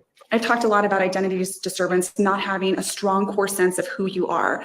There's indication that that has been present throughout her adolescence and throughout adulthood. An example that I found in the records was her tendency to change herself to fit into different environments, her tendency to change the way she looked because she thought that an ex-boyfriend would prefer that, such as getting implants and changing the color of her hair. Does the fact that she became a member of the LDS faith after 2 months, is that indicative of an identity disturbance issue or not? It's another data point that suggests that she very quickly changed her religious views and intensely became involved with the Mormon Church shortly after becoming a member. Suicidal behavior and ideation. There was this talk about threats and that sort of thing. Explain that to us as it applies to the issue of threat or non-threat. Having suicidal ideation is thinking about it. thinking about what it would be like, talking about it. That's different from a threat, which is, I'm going to kill myself. I'm going to take some pills and I'm going to kill myself. Does that prong or that aspect of the diagnosis require an actual planning or an actual threat, or does it require something else? No, it doesn't require an actual threat. We're just looking at ideation. Is this person frequently thinking about harming themselves? And was she frequently thinking about suicide? So there was notations of that throughout the records. How about affective instability? Again, the records were replete with comments about her tendency to go up and down very quickly.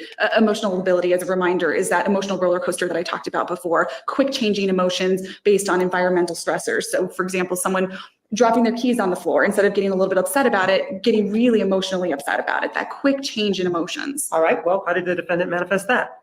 All of her romantic partners indicated that they saw this in her, that this was a common thing. A tendency to be dramatic was an adjective that was frequently used in describing her.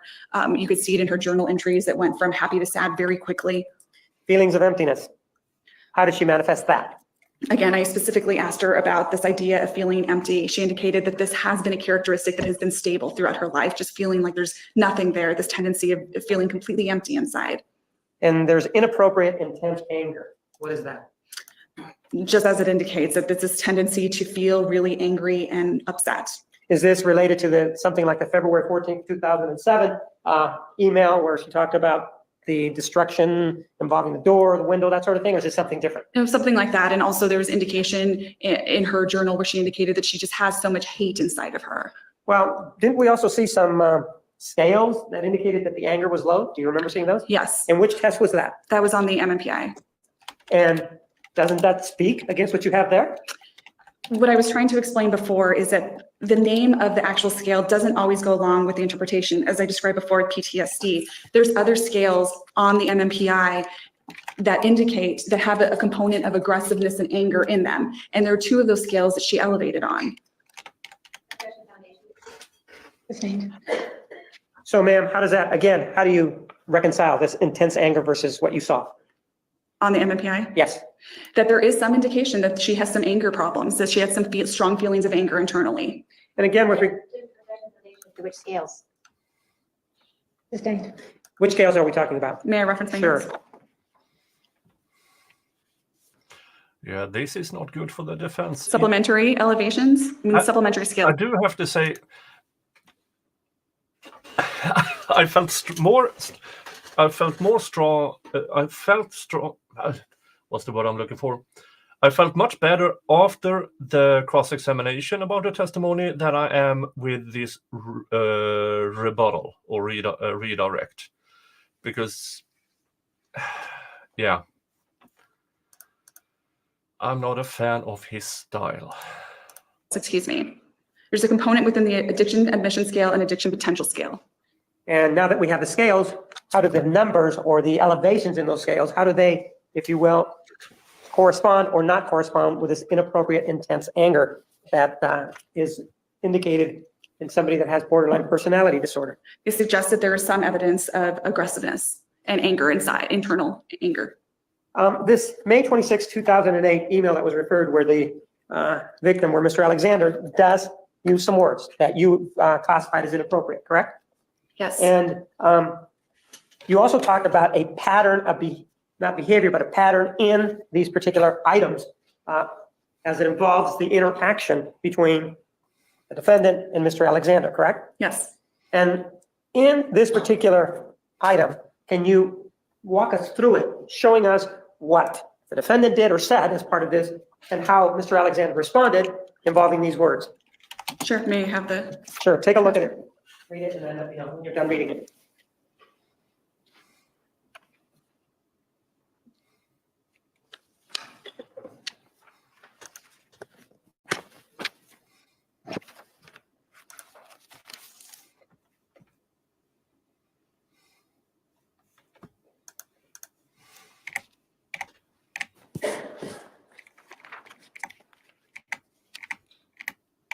Walk me through it.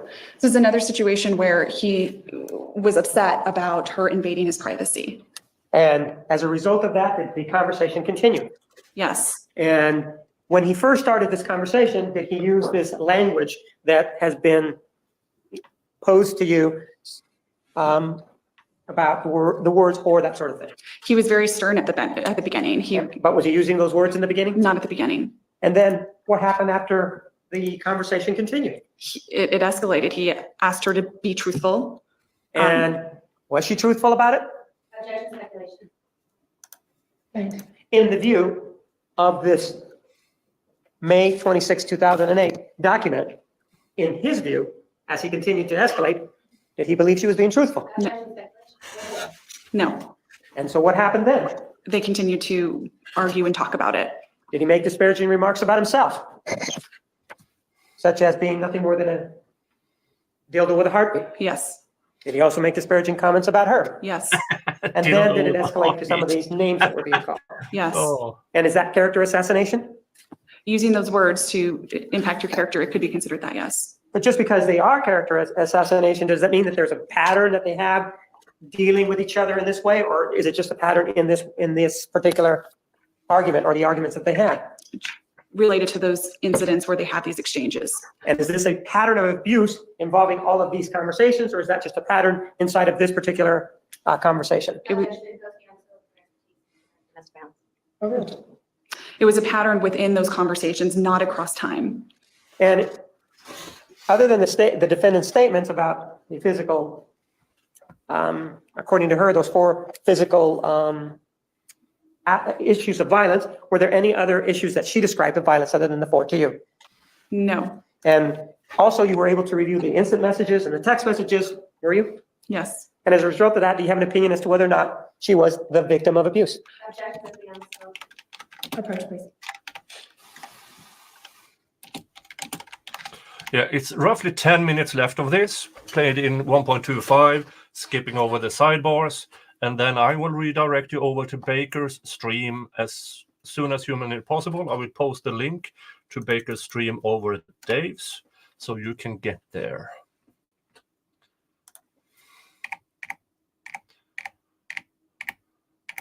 With the defendant, based on these conversations and the conversations with the defendant, was she the victim of abuse? There was not a pattern that suggested that she was a victim of abuse. So your answer is no.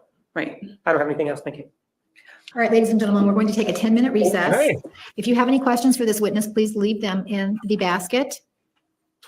Please remember the admonition. You are excused. Okay, I didn't know there would be jury questions. That I will save till next Saturday when... No, I'm not... Next Saturday, I have a family event. I will not join next Saturday. Damn it. But I can't play this without Dave. The jury questions. He loves jury questions. Darn it. Well, I'm going to redirect you over to Baker from my channel. I posted the link to his stream in Dave's chat. So, everybody, thank you for joining. Thank you for giving Dave his watch hours. And don't forget to subscribe to Dave's new channel. And besides that, hug your family. Unless your family is crap, then screw them and give your love to the people who deserve it. Okay? Till next time. Bye-bye. The State of Arizona versus Jodi Arias verdict, count 1. We, the jury, duly impaneled and sworn in the above entitled action upon our oaths, do find the defendant as to count 1, first-degree murder.